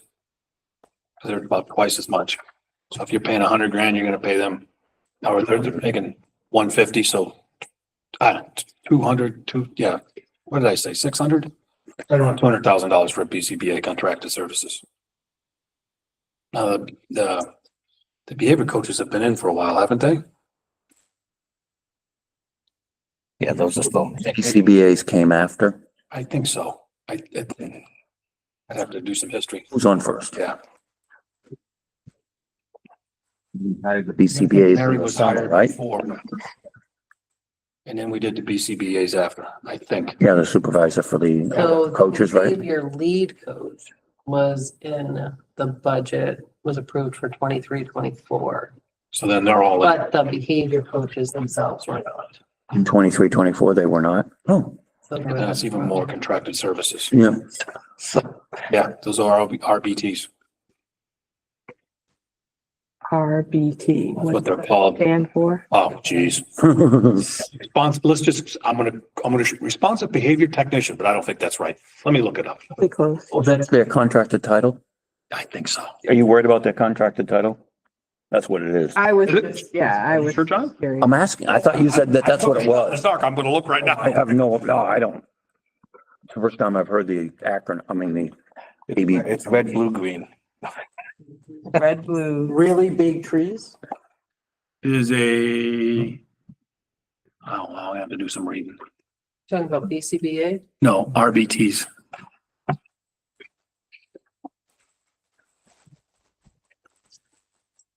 I don't really think it's fair that I have to be the deciding person, but You don't have to be. I do, I want to go home. And Well, I do believe that I want to keep the teachers that we have. I don't see anything else personally that I want to cut. But I do feel offended that the chair has worked this up and can't come up with a budget and can't tell me what his budget would be. And I'm sorry for getting emotional, but I'm tired. I don't, yeah, And I don't want to be in this position, but I do want to go home. I want these people to go home and I've had enough. but I will say it's not, and I'm the chair. I don't think the board needs to lean on or rely on the chair, impart wisdom into them because they have their own wisdom. Consider imparting wisdom. I Right, but consider it as Cindy, that you I can't allowed you tell to me speak. what You're not you allowing me to speak. would agree to.